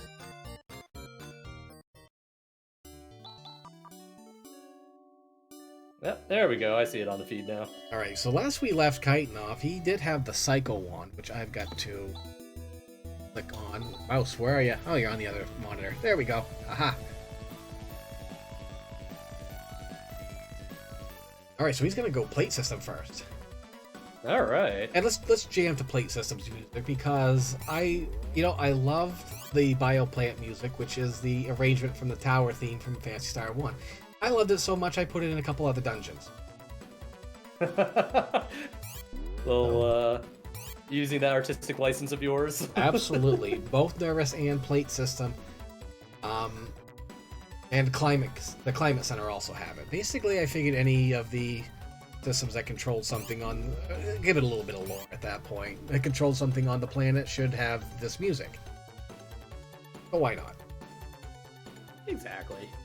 I could have given it to Valhalla Fort too, but I'm like, can't have everything. Yeah. Wait for it. And cyber suit. Oh, it was a cyber suit? The cyber suit was in plate system. Fantastic. Oh, it's like all I had to do was just come here.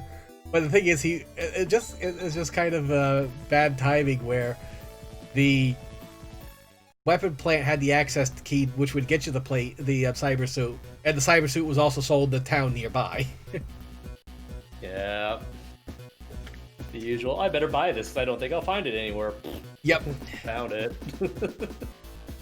Alright, let's see what, again, a dungeon that I've never seen beyond the front door in a very long time. Let's see what's hiding in here now. Yes, so the incentivized spot here is actually the terminal, which triggers the Dominator fight. Dominator fights at this level shouldn't be too difficult, but they do hit pretty hard, but we also have Kira who has Tandle, and the good news is that Dominators can be instant death through either Bros or Spark. Sure. Which the other two bosses that actually can be killed instantly, Iglanova can be killed instantly if you have Death Spell or something like that, and so can the Climate Control boss. You can use Death Spell on them and just wipe them right out.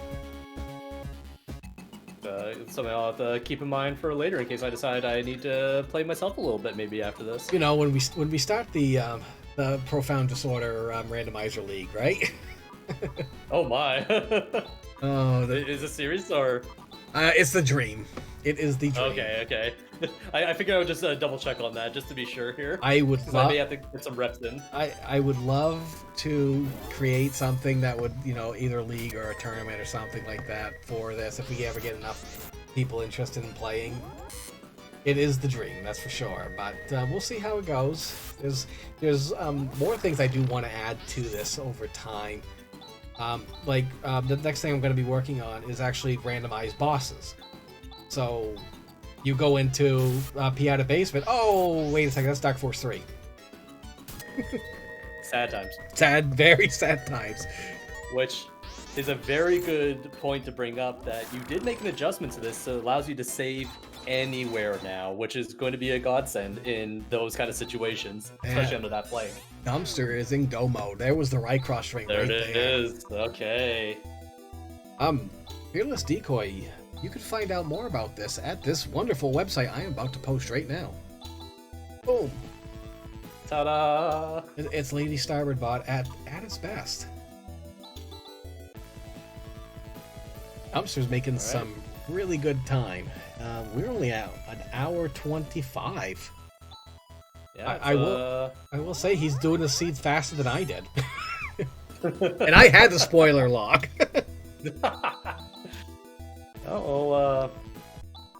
Wouldn't counter chickens yet, because still scary town as far as I'm concerned. And Chitin's going right for Zeo. He's going to be happy with what he finds there. Yeah, I think we'll be on the path now. Let's see them. Yep, there's the Palmer ring for him.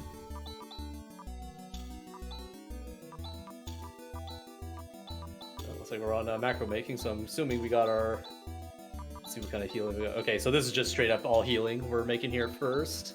Yep, and... and the Ataraxia. Yeah. Oh, no, never mind. 3 characters have the Ataraxia, so with Raja having Naysar, your healings, you pretty much do not need to get Stardews at that point. So we got a single person that's living healing here. This is probably my favorite part right now, is just seeing what people make with what they got available for different situations that we're going to run into for the 3 phases of Profound Darkness. But definitely with Ataraxia, it does make it, in my mind, a lot easier just to make more generic things that could just be used across the board, because you're not running out of TP. Let's be honest here right now. When you have 3 of them, you're not running out. And Ataraxia scales with the caster's mental stats, so where Alice has it, it won't. It'll still give a decent amount, but Kira and Raja having it will definitely heal a lot more. But it's still enough to get another couple casts of Naysar out. Exactly. Because right now, I'm just judging by the group, I'm assuming right now that Alice, Kira, and Raj are all rocking double shields right now. That would be the safe play. I could be wrong on this one. We got... Go ahead. Sorry. No, go ahead. Oh no, it's just more mental babbling right now. What's kind of going through my head right now? Chaz is, we know what he's rocking right now because he's going to be swinging really hard. Yes, and Demi's going to be rocking the gun as well, so we can't really do much about that. Now, another thing is, the Dumpster does have Moonslasher. Moonslasher is Holy Elemental, and Alice has Vortex. And Warcry. That is a very good point. Yeah, that could be a lot of pain. When I know when I was running the seed, that's I went single slasher with Alice, Warcry, Guard Shield, Moonslasher, and she was dealing somewhere between $300 and $400 damage on Vortex. Okay. So it's still respectable. Okay, let's see how this goes. 190 out of 223 max HP, so still a big ouch. Phase 1. Phase 1 is all about single target damage, so in ways that is a little easier, but it still stings. Oh, we got a double tech there too. And we got, looks like Chitin's now decided to go back to Dark Force 1 after that, after having to reset. Okay. I still hurting from that reset. That was my heart goes out to my friend. Let's see what we got here. All out attack. Now I'm pretty sure I didn't see him use barrier, or the cyber suit, but I'm pretty sure he did. That was item number 1 on the list in the macro. Oh yes, and he's got Alice using it, and Alice actually has the fastest. She's got the highest agility growth in the game, so she's always going to be your choice to use a cyber suit. Alice is actually ridiculously good in this in randomizer. Yeah, that was when I did one of my first with the random parties, and I actually got her for the first time. But I just did the non-shuffled of the Texan skills, and I wasn't too sure what to do with her. But by this stage in the game, I just put her out in front with 2 guard shields, and she was a happy camper up front because she has just enough HP to survive things, especially with barrier and D-ban up. So it was actually a really handy bonus. Alice is a really, really good tank in this game. She doesn't get a lot in the way of... She gets only 3 skills. She only gets, I believe, 6 or 9 techniques. She doesn't get a lot in the way of that. But she has plenty of HP. She's the fastest character in the game. She could use the heaviest shields in the game, and she equips males. So, Alice is ridiculously good. All right. One character who's actually a lot less impressive I've been finding, I may need to try and retweak it, is Rika. Really? All things considered, the only reason Rika's really good in vanilla is because she levels up faster than everybody else. Which is fair, and since you normalize that now, you're taking away that key advantage. Because even at the end game in the speedrun, she's about 4 to 5 levels ahead of everybody else, minimum. Yeah, her growth stats are some of the worst in the game. She doesn't get a lot in the way of skills. She doesn't have a great skill diversity. She still hits pretty hard though, and she still is fast. She's just not as fast as Alice. She's also one of the few characters also who do not... Ooh, Contact Thunder. I haven't seen that in a while. Yeah, that was the double tech I just did not get the name of that was done earlier. So it's pretty neat seeing some of the double techs that you don't see too often. Yeah, I saw when he was fighting in the triplets earlier, he did Silent Wave with Chaz's Air Slash and Demi's Phonon. The only problem with that is it changes the attack to a normal element attack instead of Chaz's Holy Element, and it takes away so much of the damage. Gotcha. Let's see what else we got going here. So for phase 2, for those that have been astute so far, it is a lot of AoE damage potentially. There could be some single target damage, but a large chunk of it is some very heavy hitting AoE attacks, such as another gate. A very terrifying spell. Oh, and now we're on to phase 3, where all that goes out the window, and we're changing this completely now. Alright, if anyone has a prayer emote of any kind, now's the time to do it, because even though he's got some extra levels, he's about 7 or 8 levels above what you would normally see in a speed run. This is still very dangerous. At this level, Alice should not be outturned by Profound Darkness. But there's a very small chance she could be. And here's the opening Megid. Yep. So everyone down to double digits. Yeah, I know when I actually used Psycho Wand on Raja on that, and he was at single digits every time. And that scared me. I was at a similar level too. Terrifying. Oh, Kira's got the plasma field on it, just tanked that shot. That's a free turn right there. Caring. That's actually one of the valid strats for the speedrun, is to carry that plasma field right to the very end, and until cancel kicks in, it actually strips the special ability of the plasma field, and it's nowhere near as good anymore. Yeah, canceling is everybody takes a deep breath and clenches really hard when they see canceling on this, because all your buffs, like right here, all your buffs are gone. Oh no. At this point, you need to pray that barrier gets out before, before Megid. Not the Seventh Tooth there, or multiple these even. That's actually that's actually very a very good strategy there. Yeah. So someone's gonna get the barrier out first. Demi's actually got a decent agility. Alice should. There we go. So that's safe. Oh, just in time too. It was. Oh. Okay. Oh, thank God for Alice's We're still speed. in this. We're still in this. Oh, I've had one rando seed where Grizz was the one that had barrier. Barrier. Okay, here's the thing. Barrier scales off the caster's strength. So Grizz having it's a really good thing. The bad thing is though, after canceling, Grizz is very slow. He gets outturned a lot by Profound Darkness without being without the agility buff. And but if you could get his cast out of barrier, then it's very worthwhile, because Grizz actually has the highest strength of the game.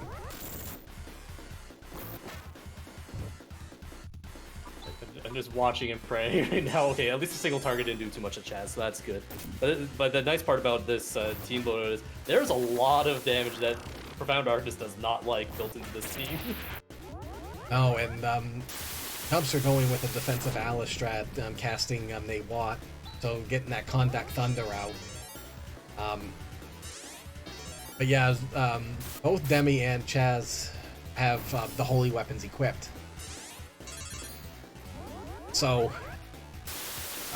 and I was gonna say, Chitin just finished up with Strength Tower, so he. I was gonna say, what was in Strength Tower? I don't think there was anything. No, there wasn't anything in Strength Tower. There was 2 males and a shield in there. That was it. So nothing to help there. It seemed like once it was just an Anger Tower that had something, and then everything else was hiding behind the Ice Digger. Yeah, I think Chitin's getting a little frustrated right now. I think he's gonna make a Rappy play. Possible. All right, so there's another canceling, and this is where the prayers come in again. I like the play of having multiple cyber suits on hand. Just throw odds at it and pray that you land. Yeah, I never would have thought of that. That's actually a really brilliant strategy. Especially something that's important. Out of all the items that you can use to save you, that is a very good one to have in multiple of. Yeah, and well, I am liking his macro there with Conduct Thunder. I just love seeing some of these combos that never get seen in vanilla. Yeah. I mean, in vanilla, if you don't do, or it's an invalid run for the speed run if you don't do Grand Cross, at least. I think that we can constitute this as a good fill-in at this A good stage. substitute. It's a few hundred less, but we don't have another canceling. We don't have a way to do Grand Cross because we don't have Rune. Rune's the only one that can use FS. Yeah. All things considered, Dumpster's making really good time. My goals were always to get these seeds within an hour and a half to 2 hours, and he's falling right within that. And this was not an easy seed too, because take a look at how many items were required. Yeah, there was a sprinkling here and there in the early game, but a lot of them was filled in more at the back end of the game.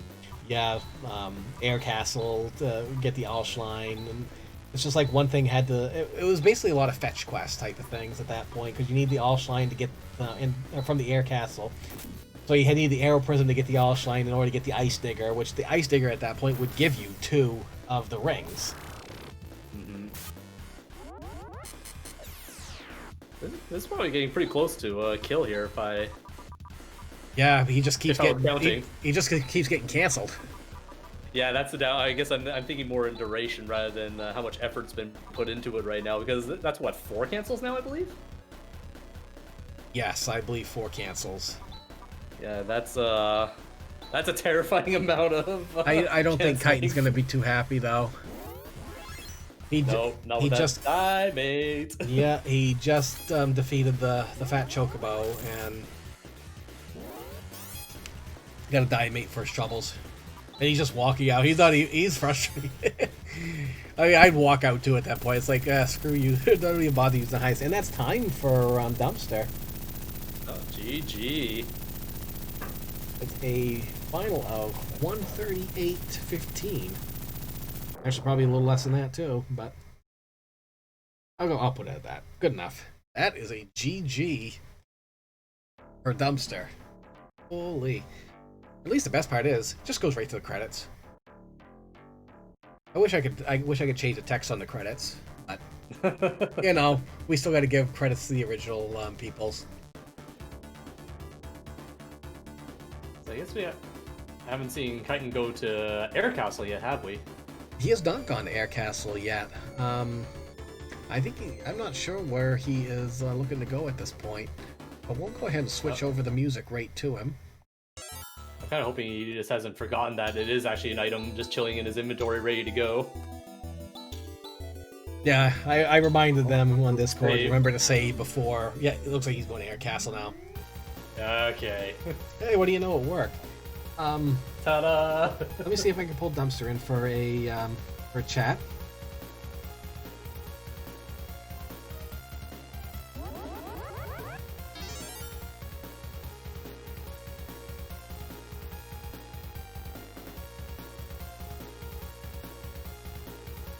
Hang on.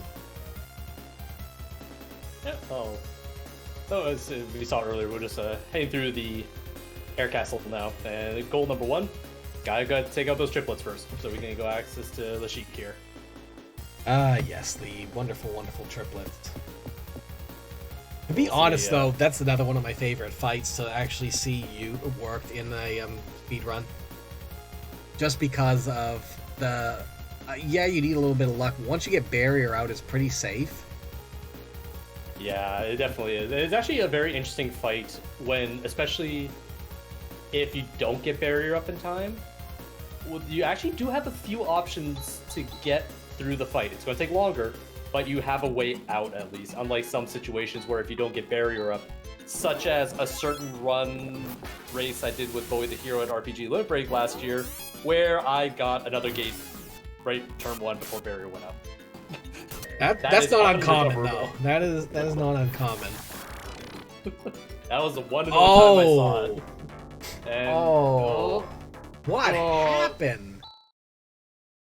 That was huge damage. He must have got hit by Zan before Thunder Halberd or something. I think that may have been the case. Yeah. Because if he got double AoE'd and then Thunder, oh god.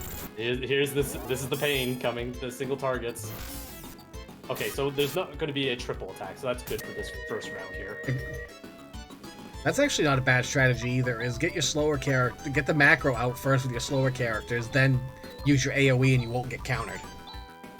That's viable too. I'm just worried about the healing right now, how this is going to go, because now I've seen some AoE skills coming into the play here.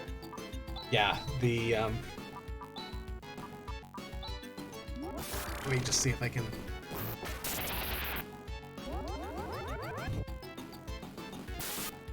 Let's see what else is happening here. Tandles, corrosions, air slash. Okay, 1 down. So no triple attacks anymore, but now we're just down to singles.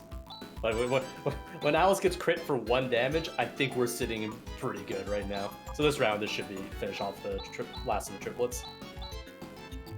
Yes. So. Hello. Hey, there's Dumpster.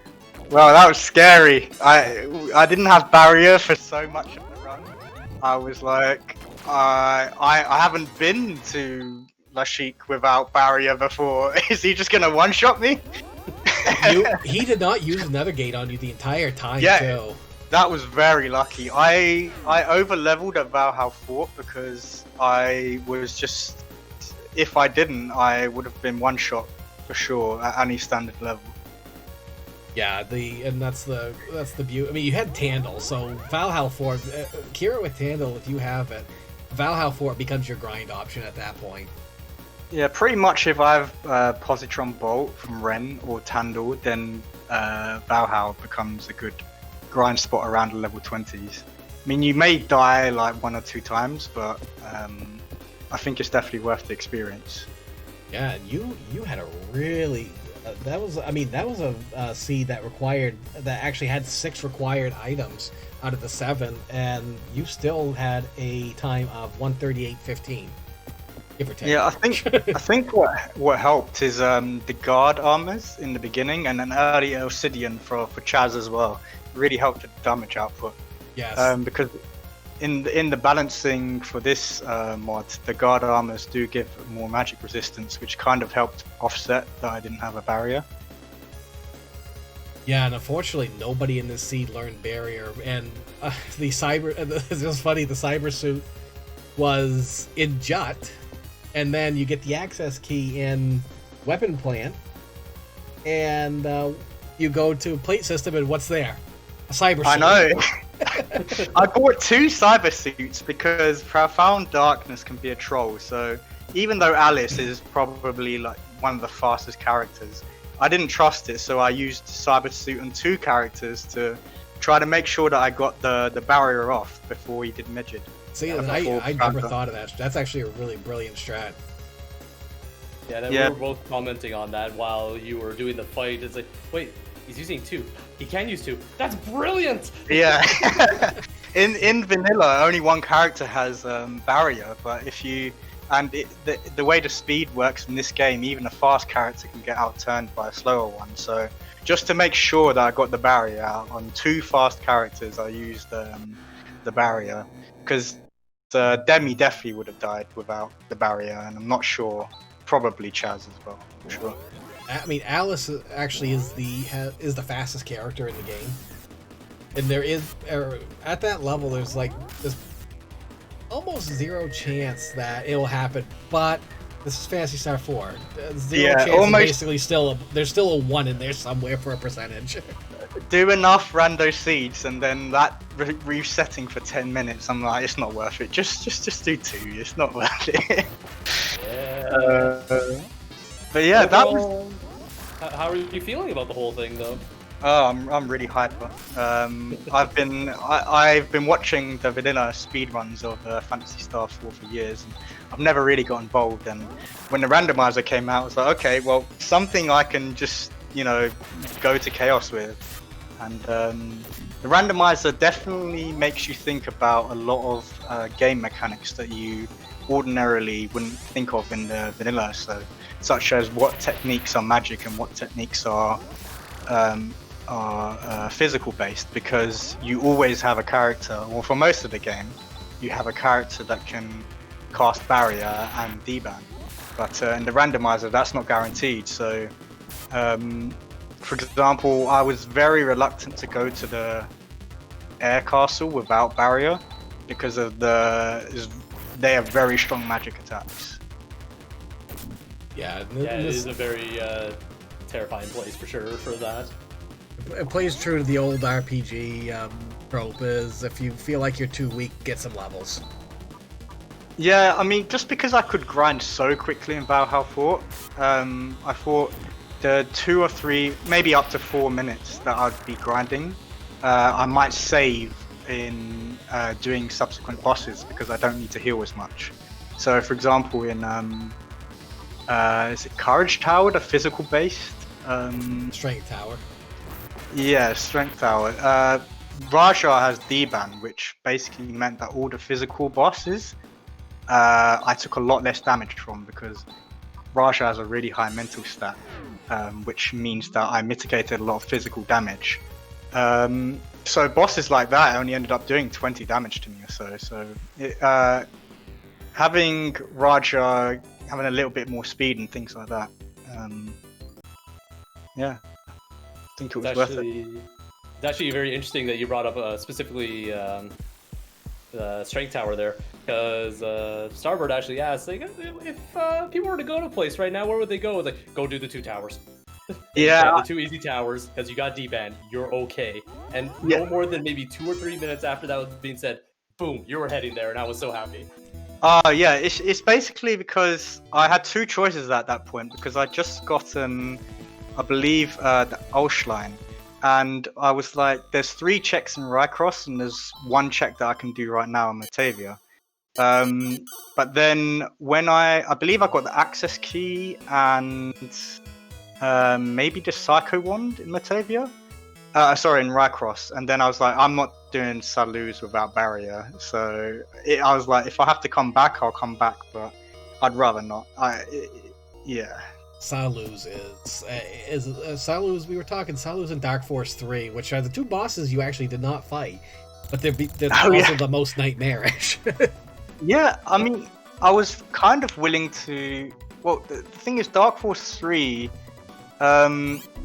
his corrosion is very strong, but he's also very annoying, and the fight can take a long time because he putting your characters to sleep and lowering their agility and things like that. So imagine not having Demi in that, though, and having 4 or 5 humans with Mind Blast. Yeah, exactly. And with Demi not having medic barrier, which could wake up the sleeping characters, they didn't want to risk it. Yeah, no, that's fair. That's fair. It falls in line with my thinking that those 2 are like Dark Force 3 and going to Courage Tower are just. I have to have exhausted every other option before I even consider it going there.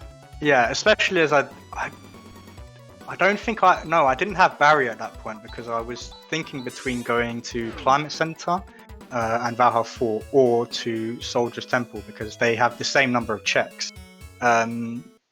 But I didn't have barrier for the corrosion, so also in addition to him putting me to sleep and things, so thought those two would be quicker checks. You scared me earlier when you did a really low-level Rappy King. Oh! And Yeah. you were like at level 21. I know you had the good armor, and I was like, if Rappy King hits Earthquake, there's no amount of mitigation without barrier that's going to save you from that. Cause Yeah. he I was did hit pretty much Earthquake, though. throwing Raja to the wolves in that one, because he would have died if they did Earthquake. And what did he give you? I can't, probably Monomate or something, I don't know. He gave you a die mate, and it was like the fat chocobo gave you die mate. I made from there. Yeah, I mean, so sometimes after Ladea Tower, I'll think about doing the Rappy Cave, but because I had the guard armor or guard equipment on most of the characters, the Rappy King is exclusively a physical-based fight. I thought that with Raja's decent D-ban and very good equipment, I could probably just survive an Earthquake. One neat thing that I brought up is that even in the randomizer, there are so many different ways to play some of these characters. Alice being one of the more interesting characters to play because she's really so good in randomizer because she's fast and she's tanky. But when I was vetting this seed, I played Alice with the Moonslasher, and with Warcry and Moonslasher, she was dealing between 300 and 400 damage with Vortex on Profound Darkness. But I didn't have Kira doing a whole lot other than be support and throw out Tandle and whatnot. And then both Graf and I were mentioning one thing that's interesting is seeing these combination attacks, and you had the mentioned macro use Conduct Thunder. And it's like, I love Conduct Thunder. I never see it though, and it's just like it was still dealing 400 to 500 damage right there. And it's like, and you had double shield on Alice, if I'm correct. Yeah, the guard shield and I think a reflect shield. So she was really tanky. So either way, the amount of damage that was still being dealt was similar, and you were playing Alice completely different than I was. Yeah, I think considering how much healing I had, actually, I probably didn't need two shields on Alice. In hindsight, actually, I think the Moonslasher was probably a good idea, but the thing is that with the randomizer, there is literally so many. Like for a set seed, you can organize your party differently. Anything can work as long as you have someone who can heal and at least 2 damage dealers.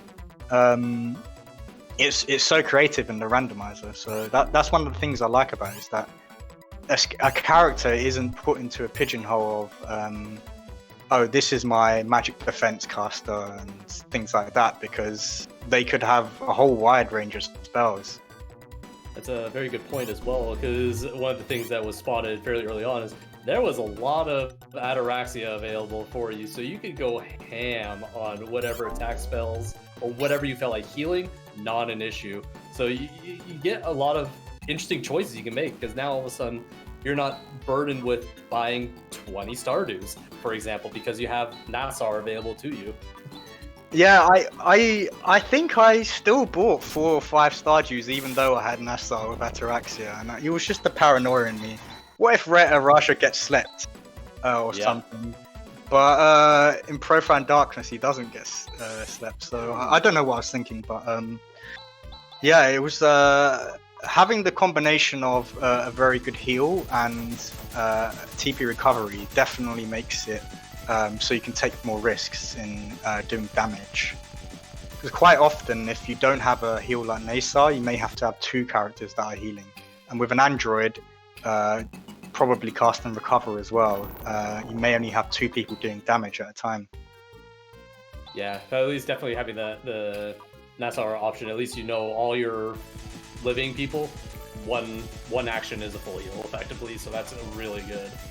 Yeah, to be honest, when I saw Demi in the starting 5, I was like, oh no. But she was actually really good. She did a lot of damage. Yeah, you had access to that gun there, the best gun in the game. There, the name's just escaping me right now. Very early on, and also the guard armor was available very quickly as well. So she was really tanky right from the get-go.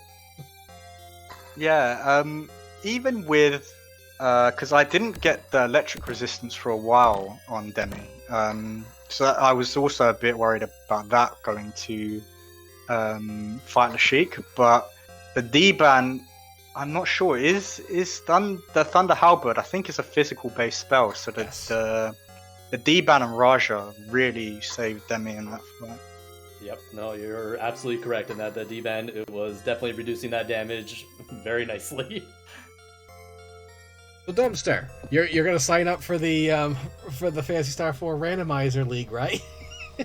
Oh yeah, I mean, right now I'm number 1, but if I don't sign up, do I just get to stay? No, I'm joking. Yeah, 100%. I love playing this game, and I've been playing the randomizer probably once every couple of days. You know, it's just it's so variant, and every time I think of something new, like a character is taking very little damage versus Saluz and Legion. I'm like, why is that? And I'm like, oh, Plasma Field blocks Legion. I never knew that. You know? I didn't know that either. Wow. It's like, wow, give everybody a plasma field and just Yeah. just use one-handed physical attacks. One day that strategy is going to pay off. That's good to know. I did not know that one either. That's really cool. As if I recall correctly, anything that classifies as an energy attack, which is a lot of things, just Plasma Field just doesn't care. Yeah, which playing through casually, you look at some of these things and you're like, what's the big deal out of them? And then when you start, when we started looking at the code and everything, and it's like, okay, these things do a lot more. It's like the motor ring is like, it's gonna be the go-to ring for Raja because of the fire resistance. Because hey, he does not. He doesn't have much. He doesn't. He's weak to Speaking of fire. motor rings. I was gonna say, yeah. Speaking of motor ring, there we go. Yeah, one more to go. Yeah, the rings, I believe, now give more magic resistance than they used to as well. So even if you don't have the Palma or Rycross ring, which gives electric resistance to Demi, it's still quite nice, I think, to put the ring on Demi, who's going No, to I take the don't remember most magic damage. I don't remember what I did with them. I might have. But being able to equip the Rycross ring, and the Rycross ring also gives lightning resistance as well. And I did that because if you have both Ren and Demi in your party, who do you give the Palma ring to? Most likely it's going to be Demi you give it to because she would need it more than Ren, but why choose? So the Rycross ring, give one to each of them at that point. Yeah, I used to give it to Demi before Profound Darkness, and then I was like, Demi's just going to die anyway, so I gave it to Ren. So it depends Solid kind of what strats. level you are, because I think around the 250 HP mark, it's a bit dicey with the standard barrier, which is 48 from Cybersuit. You kind of have to think what level barrier do I have, because that's another thing that in vanilla you can kind of, it's when you get to a certain boss you're about the same level most of the time, so you kind of know how much damage you're going to take from an attack. But with different characters having different strength stats, and if they're the one with barrier, you can have to think, is this a weak barrier, a strong barrier, will I die, you know? And where barrier scales with strength. If you see it on Rune or Raja, it's like, oh, okay, they got a buff, but it's more impressive on Ren or Grizz. Although we were saying, I had a scene once where Grizz had barrier, and but the thing is, he's so slow. Yeah, that's another thing, is that if Grizz has barrier, then I pretty much want someone else to cast Cybersuit first, and then Grizz to cast barrier after, because yeah, we can't rely on just the Birdman. Yeah, his barrier is ridiculously strong, but it's because he's so slow, and there's not any reliable way to really boost his speed in this game. The Swift Helm, yeah, or the Motor Ring if you want to give that to him, but again, he's mostly going to use the Diesel Ring. Although there's not too many cases where the bosses will cast Ice Magic, so Grizz can still go with just about anything else. Looks like we're on 4 or 5 rings now, and see where Chitin goes next here. So maybe we may see ring number 5 here shortly. Looks like he's So what was the differences in route between us? he had a reset. He saved right before the boss in Ladea Tower, did a whole bunch of things, went to Dark Force 1, it went south, he reset, he was back at Ladea Tower. Oh no. Yeah. And then his internet cut out. My internet cut out. Yeah, so there's a little bit of balance there. Yours definitely came back up a lot faster, but it was that reset that kind of did it right there. Yeah, because does Dark... I guess the burst drop from Dark Force 1, I think that's magical, and I think even though I was quite high level, I think really high, yeah. But he's... Yeah. I don't remember if I saw him go to Jet to get the cyber suit, but he's going to be happy with plate system. Yeah. He did skip over that in Jet. Yeah, he's just throwing his cheers in the air right now, because that's what I was doing. But when I saw him in Jet. Yeah, the other side of it as well is you picked up a lot of telepipes to make sure you can go around. Unfortunately, I don't think Titan did it.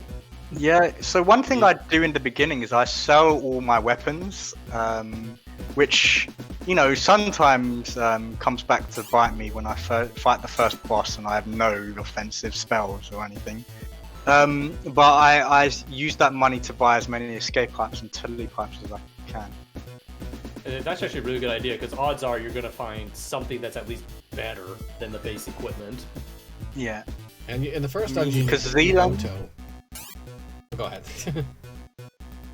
Zealand and Rycross has 11 chests between them, and then if you don't find any weapons there, then you can at least go around the Tenno route to get maybe another 9 or so. So what I like to do is I like to effectively item hunt in the beginning to figure out who my characters are that's going to have the strong defense and put them in front. Because another thing that in vanilla you would usually put your characters with the highest HP in front, but if a character has lower HP but a significantly higher defense, then maybe you would put them in front. Like that's what I did for the Sandworm, because I believe Demi. Well, you would probably put Demi at the front anyway, but the characters which had 2 shields on, I put them in the front. You both went level 4 Sandworm, and I was like, that's scary. Yeah, it's because did I have D-ban on Raja at that time? I'm not sure. I believe you did, yes. Yeah, so about 20 of the physical attack defense was mitigated, and the Sandworm does about 70 to 90 damage. So I wasn't sure whether the back row characters were going to survive, but I was very sure that the first 3 characters would. It was actually funny watching between the two of you, because both of you actually went to Sandworm at pretty close to the same time. Okay. And there was an instance where I can't remember if it was you or Chitin, that Raja got attacked for 1 damage, and then the following turn, Alice got attacked and almost got killed. Oh. So it just shows, but that was just the breakdown of the gear at the time, that someone that's rear, normally you just keep at the very back, was actually fairly tanky at that point in the game. Yeah, I mean, especially with... So one thing that I was looking for about half the game, I was going into all the shops which had an armor or an item placed in it to check for a cyber suit, because I really wanted to have a barrier, especially for some of these end game fights like Saluz and Dark Force 3. And I went into one shop which only had 2 items, and it was a magic. So the way the randomizer works is that there's an armor shop with the buff items, and there's also an item shop and I couldn't remember which one I'd already seen which didn't have the color scarf. So the cyber suit. So I just went into every shop I saw, basically. Yeah, the color scarf's still a little broke. I'll fix that. Yeah, I almost used it against Dark Force 3, and then I was like, oh yeah. Here we go. Ring number 5. Yep, Kaiki is in go mode. Let's see. He's a little lower level than you were at this point, so he may. He does have a cyber suit now, so he could very well just make a go for it and pray for the best. It looks like he has a Moon Slasher and Alice as well. Is he doing the physical Alice's attack? Physical Alice is still very valid. Vortex, the damage works really funny on it, I've noticed, because I don't get that. Even if I equip a second slasher on her, I don't get that much more damage. So, single slasher and shield worked fine for me when I tried, but I'm not sure how it works 100%, which is odd because single dagger Chaz crosscut seems to. Actually, I never checked single dagger crosscut versus double dagger. Yeah. So I'm not I think sure the Rika Silver Tusk, single tusk, Silver Tusk Rika with double slash does decent damage as well. Yeah, it's something I have to look at, but the either strat for Alice, especially with Moon Slasher. If Alice didn't have Vortex, I wouldn't even bother with Moon Slasher in the final boss with her. Kira also has Vortex as well. The thing is, Alice has a higher strength than Kira. Warcry. And Warcry, oh yes. Warcry strats are legit with if Alice has, especially where slashers did get buffed. I mean, they're not. 2 slashes aren't even going to come close to like the damage of a sword, or like the attack power of a sword. But I mean, their AOE it would be very broken if they did. Although, yeah, I think it's so. I think Alice had Githu, which probably does around 200 and something damage to the enemies that are weak to light. So that was basically my thought process, is that I'm probably going to get another 50 damage. Although I wasn't thinking about Vortex, so or Warcry. I was thinking I'd get maybe another 50 damage, but I could have 2 shields. But in hindsight, with the amount of healing that I had, I think Physical Alice was good. And I think this was probably a Jet Seed as well, where you won't always get 3 characters that have pretty good damage. It's quite lucky to get the Elcidian and Photon Eraser quite early for Demi and Chaz. So some siege you're scraping for damage, and the Moon Slasher strats will definitely come in handy. Yeah, it looks like overall for this team and what items were available, both early and also later on, there's a lot of oomph available for the Profound Darkness fight. So it looked not too bad. However, if we may comment about that Profound Darkness fight, all those cancels that were occurring there was rather terrifying. Yeah, I was like, there's only one way I'm gonna lose this fight because I have infinite TP, and it's the cancels. It's like, oh no. And it came up for you every time, especially with the idea of the double cyber suits. Yeah, because I was very conscious that I can make a mistake. I almost forgot to Sena and D-Ban with Raja and Kira. So I used the 2 cyber suits, and then I thought I was doing an attack, macro. And then I luckily at last second I was like, hey, wait, why is 2 people using items? Oh yeah, it's the macro, the buffs. Because if you make one mistake versus Profound Darkness, it doesn't matter if you're level 50, you're probably gonna die. The 2 measures in a row. Yep. Yeah, that's very scary at that point, but. Yeah, all those cancelings, I was like, oh my god, no, not like this. We need prayers. Chat was giving their prayers out. Yeah, the blessed RNGs. Right. So for all the wonderful listeners that are out there right now, if we haven't made it very clear already, this game will end you if it so desires. If you are not ready. Yeah, or you can. not. You can. Go, Starbuck. I think you can pretty much breeze throughout most of the game at a high level, but then you get to Profound Darkness and you just get destroyed. Yeah, I mean, if you get to, like... I remember when I first played it when I was a kid. I think I didn't know about the buffs or abilities, so I didn't know exactly what they did. So I think I was like 55 at Profound Darkness. Yeah. And without barrier, that worked just fine. And I think I used I can't remember if I used Demi or if I used Grizz my first time through, but I know at 55 if you have Grizz with Warcry, he's gonna do a ton of damage. Yeah, that's gonna be good. I was slightly stressed at like level 38, so the speedrunners who do this at level 30, bless them, because yeah, my heart would be pounding. Yeah. Yeah, if barrier were an option, and none of the characters here are ridiculously high strength. If you had Ren, usually if I'm gonna go level 30 with barrier, I'm gonna hope it's Ren that has it, or Grizz. But if I have Grizz, I'm gonna hope I have a cyber suit available too. Other than that, you give yourself some levels and you're good to go. But of course, as we all know, grinding for levels takes time. Yeah, I think trying to optimize when you grind will be something that will change a lot, and different people have different ideas which will work.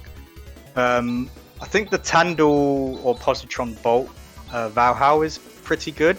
I think maybe the Mist Veil in Desolus? Yes. Will be good if you don't have those really strong spells. So, I mean, the more people, the more people that play it, the more wacky strats will come out. I'm sure. I'm gonna be interested to see what Kaiten did differently than me, because you don't, unless you play a race, you don't really get to see for the same seed what would someone else do. Yeah, it is actually, that is a very true point. And like, from my point of view, I did a lot of the playing just on my own early on. I did streamed a few of them, nothing too crazy. But actually be able to see the side-by-side now has been very interesting to see how both of you have tackled the same problems. Yeah, the dream is to have a league going, or something where there's a bunch of people playing through this. So you guys did a wonderful race today to demonstrate or to showcase a lot of what this has to offer, and that's another reason I end up picking this seed, because you did have to get almost everything. The only two dungeons that weren't touched were Soldier's Temple and Gruberg. Well, that was another Warcry that came up all of a sudden at level 39. Of all people to get it, Kira. Kira got it. Is he gonna equip the other slasher if he has one? I don't know. I don't know. Well, switched over to double guard shield on Alice right now, so that's a good question. With the variety of techniques in this game and the different equipment giving different bonuses, I think that over time this will become more and more optimized, where you may actually have to start changing your equipment to tailor a boss, and maybe grinding will be a much slower option than buying the right equipment early and things like that. I mean, I love that 5 plasma shield strat against Salus. Oh, yeah. Well, by process of elimination... What about 10? By process of... Well, actually, no, Courage Tower wasn't touched either. I just remembered that. But the Eclipse Torch, according to the spoiler log, was in Soldier's Island. Oh, that was behind Dark Force 3? Yep, so that would have been kind of a red herring right there. You go to get that, and then all of a sudden, okay, well, let's take a look at Garubik at this point. Yeah, I would have gotten lost there, so I'm glad that it didn't come up. No one likes Garbage Tower. No, that moniker is a very true fact. Nobody likes that place at all. Unless it plays nice, then you love it. Yes, but when has it ever played nice? Garubik's one of the reasons I don't run the game anymore. When I believe my PB has a variance of about 4 minutes, I think that says it all right there, just from the walk-up in that place. Well, I'm a dumpster player, so that place is my home. You know. Garubik, from Garubik Tower, we got dumpster player. Yeah. Dark Force 4. So what would you think? And I think I mentioned this in Discord. The next thing I want to work on is boss randomization. Basically, where the boss can be anywhere. So you go to Piata Basement instead of Iglanova, you get Dark Force 3. Yeah, that's the stuff of nightmares. I mean, forget Profound Darkness. But imagine if it were Dark Force 3 with Iglanova stats. Yeah. I mean, it would be quite... That is a real possibility that I didn't factor into. I was just thinking along the lines of just a raw switch, but a raw switch with stat adjustment for what the spot is, that gets a lot more fun, because I don't want to know what Iglanova does in Dark Force 3 spot. Well, the thing is with Iglanova right now, he's only really got one attack, and the other one is basically to summon the mobs that he does, which is that is his go-to unless both of his sides have a mob. I'm gonna fix that. I'm gonna make Iglanova have a little bit of a challenge. If you make it almost like the final boss of Chrono Trigger, with the bait and switch of who really is the last boss on that screen, then that could be really fun. All of a sudden, he summons one of the mobs, and it's like, oh my god, he's got 5,000 HP. Yeah. Can summon mini Dark Forces. Oh god. All of a sudden, yes, it spits out Dark Force 1 onto his side. Because Dark Force 1 is so huge, you only see like the left half of his face. It would be like the new Mega Sisters, you know, from Final Right. Fantasy 4. Dark Force 1, 2, and 3, all in one. My god. That would be something else. I'm gonna have to play with Iglanova because I think I could make that fight a lot more interesting. Because it's a free fight. It is really a free fight. But it's almost mandatory if you don't have a magic lamp in the no encounter route, because you can do level 1 sandworm if you pick up an early snow crown, but you may die once or twice getting it off because your agility is so low at level 1. Yeah, and especially if you have Kira, it's all with that 7 HP at level 1. Yeah. I mean, I was very happy to see the party apart from Demi, but Demi's good, but you kind of need the right party around her. So, for example, I think Miracle came in handy a few times where I could forego healing on Demi because using Recover on Demi because Miracle also heals androids. Yes. Both Miracle and Metis, which Kira's a few people can actually use Miracle. Even Grizz can use Miracle. Kira's the only one that can use Metis, which I found very odd when I was going through the files. Yeah, it's funny that the head of the Espers can not use Kira's techniques. Yep. It's like, what does she know that I don't? It's like she's got Bendwa, she's got Warla, she's got a few other things. I'm hoping with the next update with the boss randomization, I also want to be able to make it so that bosses aren't immune to stat debuffs. So the stat debuff spells, they're not in the game because they're basically waste space. I could implement them back in the game, like Talele, which is a a skill that Kira has, it lowers the enemy's attack power. Seeing strategies like that come into play would be interesting to see as well. Yeah, I think that could definitely work in combination with maybe if bosses had a way to dispel their debuffs as well. Because, well, in Profound Darkness, for example, it would be great if you could lower its speed. Yeah, it wouldn't be something that could be hit 100% of the time. Oh, yeah. Especially Sorry. since some abilities, the save is like the enemy's magic defense or something like that. So it's something I gotta play around. Definitely. So I'm thinking here that Kaiten is also worried about not having a very strong barrier with Demi in the team. So that's probably why Kaiten, I think, is doing a bit more grinding.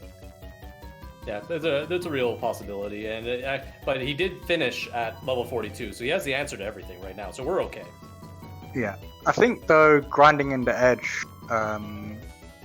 even at high levels, the edge monsters are so troll. So at least in the Valhalla Fort, the most they can do is damage or stun, whereas the edge they can insta death you. So we're on the walk, so we're about to see party time round 2. Yes, and hopefully he's at a higher level than you were there, Dumpster. So when I see this walk, I just think of the countless speedrunners who have gotten to this point on the PB and just had their dreams destroyed. Yeah. By cancelling. That's everybody who's run this. Yeah. I think even when I first played this, I think I had my PB run, or my PB destroyed, and even though that was my first run, it still destroyed my PB. Well, let's see how phase 1 goes. It's also a bit so I think here that Kaiten should use the cyber suit and deban before the Seinar buff, because the speed buff doesn't take effect until the next turn. Yep, and you 100% correct. And you want as few characters to act before your magic defense and then your physical defense. Fortunately, now it's like I just realized he made a boo-boo and put Vortex in the macro. Alice does not have a boomerang equipped. Yeah.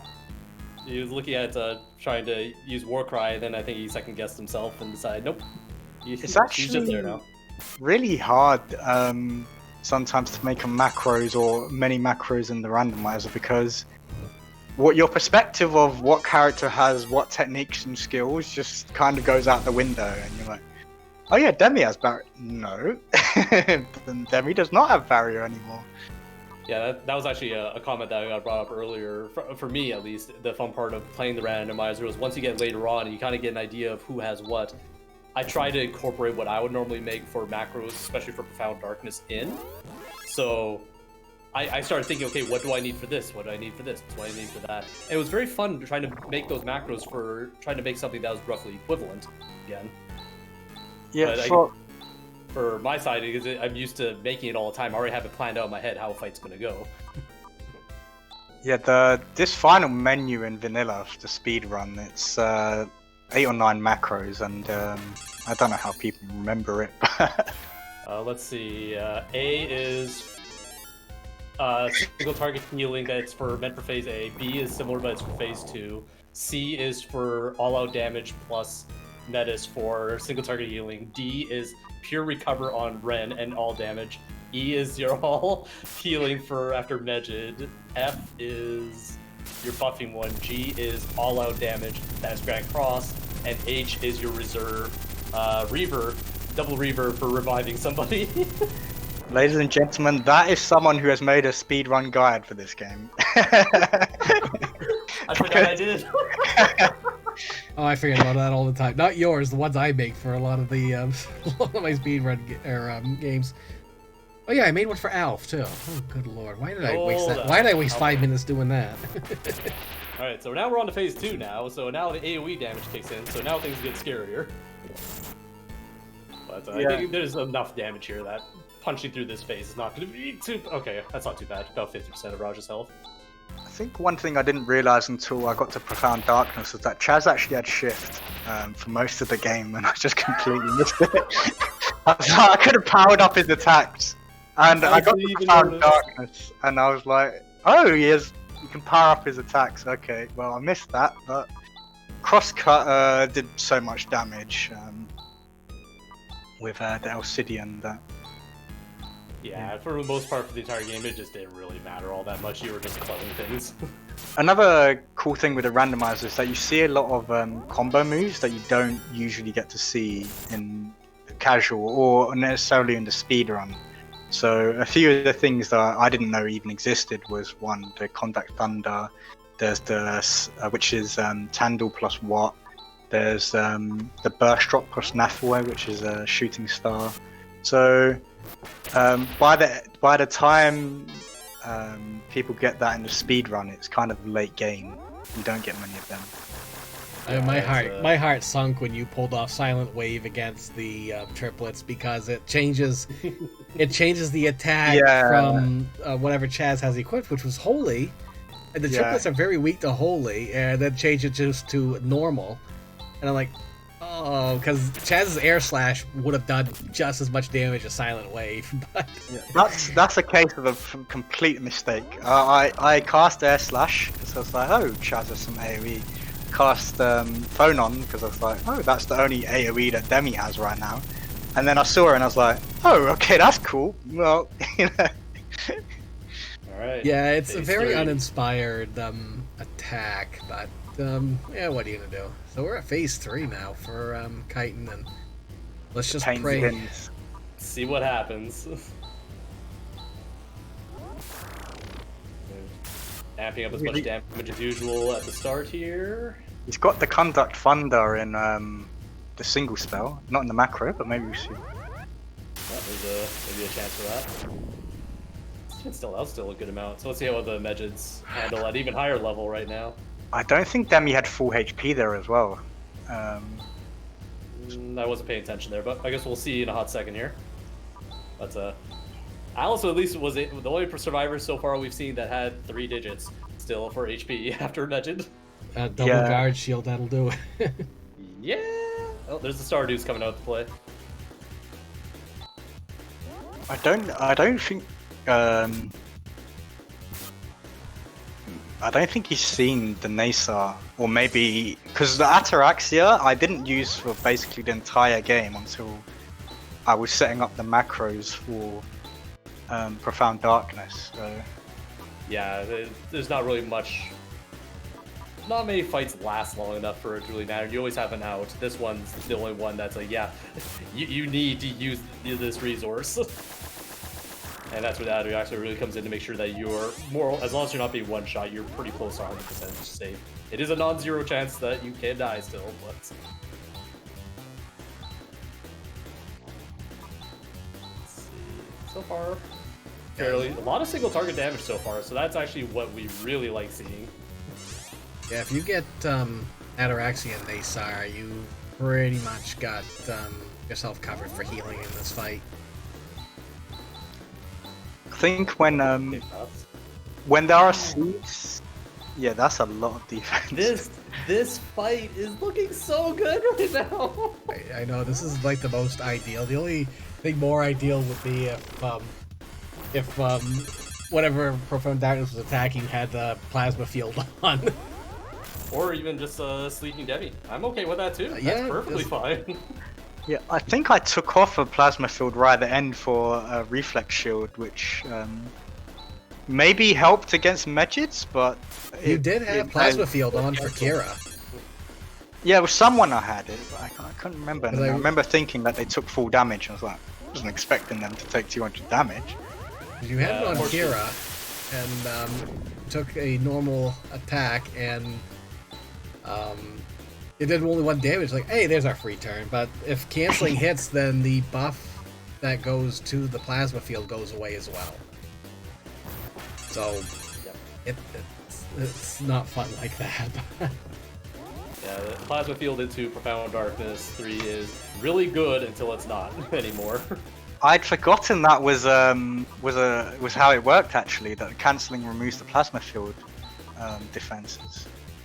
Yeah, no, it is a balanced strat in the speedrun as well, but I think a lot of...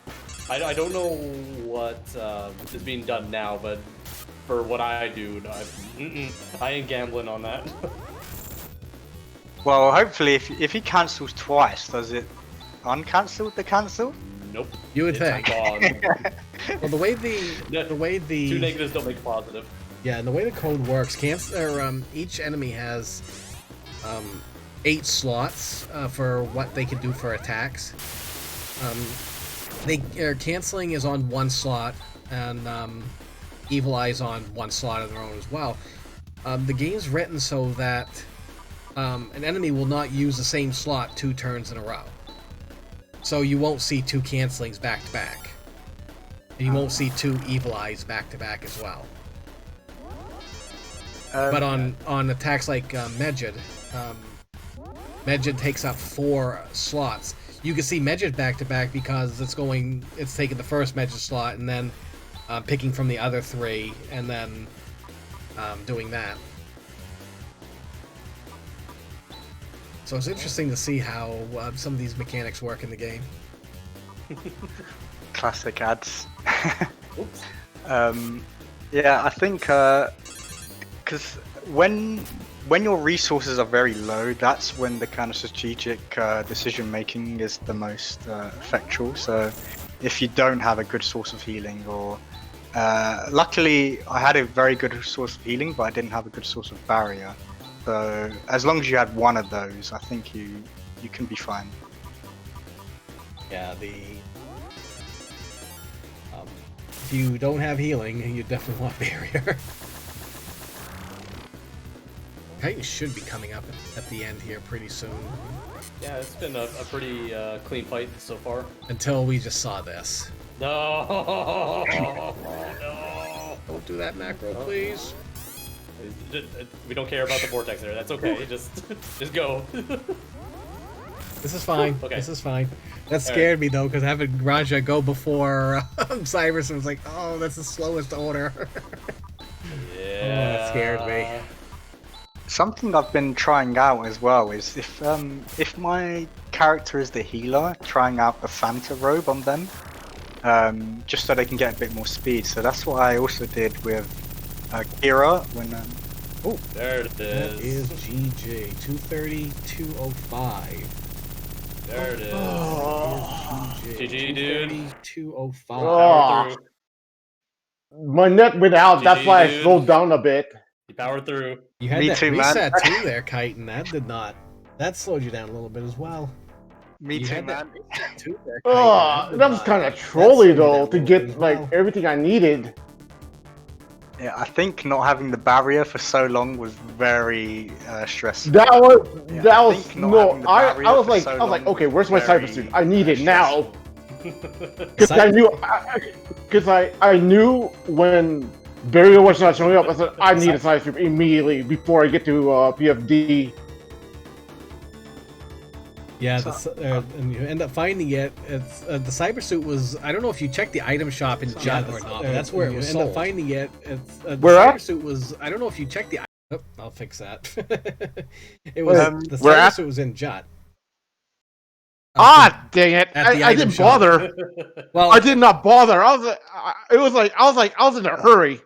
it's the funny thing is it was at the shop in Jut, the item shop in Jut, and then you had the weapon plant which had the access key, which then you found it in the plate system. So it's like, oh, good race. I believe that you always get to Profound Darkness with having at least one of the buff items, right? That all the buff items are available through the incentive options.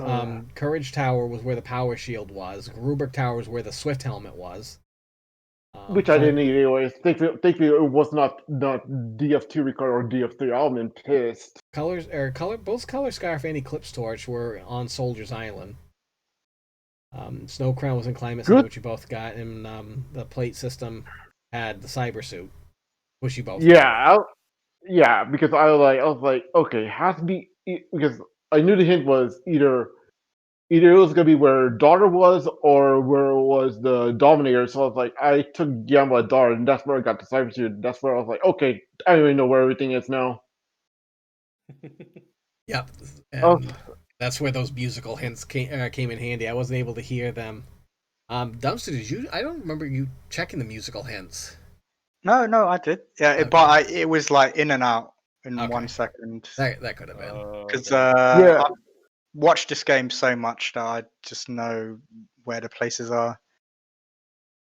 But but man, I was getting like Conduct Thunders on PFD3 like no tomorrow. I was like, what is going on here?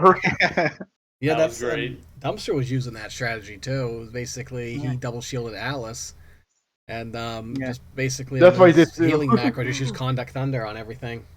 It does probably about the same damage as the individual spells, maybe like 10 more, but it was No, actually, I was checking my damage output. It actually does individually. It does like at least 20 more because Conductor does like 400 something plus damage. But you're saving animation frames. I was yeah. Yeah, about to that's the, say. yeah, that was a big save. I was like, okay, maybe I can like get this done before the third hour. It also looks very cool against the Profound Darkness backdrop. Yes, hmm that it does. Ugh. And I was trying to like, I was like, okay, where's my barrier? I was like, after like I checked after basement and where I usually go after Dizolis, I was like, do I really have to grind at Soldier Island just to get my levels up to get barrier decently? Yeah, that's at least one thing. Why did I not stop the timer? It's like I stopped the timer for you guys, but I did not stop the actual timer. Leave it to me. This is what you get when you put me in control. All right, there we go. That's Uh, fine. 232.05. That was not terrible though. No, you with the especially when you had to reset and you last saved at Ladea Tower and you lost that progress. It was not that bad of a setback. I was like, okay, that's kind of a setback, but not horrible. Oh, we were feeling that, and then you end up going back to Curran a lot later. But Because I was kind of afraid that Dark Force would just, micro missile me to death. yeah, that there was always that worry too, especially with no barrier. But at a decent level, you usually can just tank it or tank through it. It's usually Yeah, but solos that you have to worry about with yeah, without barrier. yeah, yeah. But when I saw Demi, I was like, oh no! I was like, I need Ren, not Demi. There's no guarantee Red would have had barrier either. So I know. I was like, okay, there's no guaranteed barrier, but if Ren was in the party, I would have at least have a chance to get barrier at the barrier rate. but Oh, other everyone than survived and made it through. yes, a very good race between the both of you. But other than that, we're going to wrap things up here for tonight. I would love to see more people pick this up. Quite a few people looked like they were interested in chat. I would love to see a league of this start at some point, but that will be a ways off, I am sure. That'll be a ways off before that thing goes in full circle. We will see how people like this, but I definitely both Chitin and Dumpster appreciate you both taking the time to run this.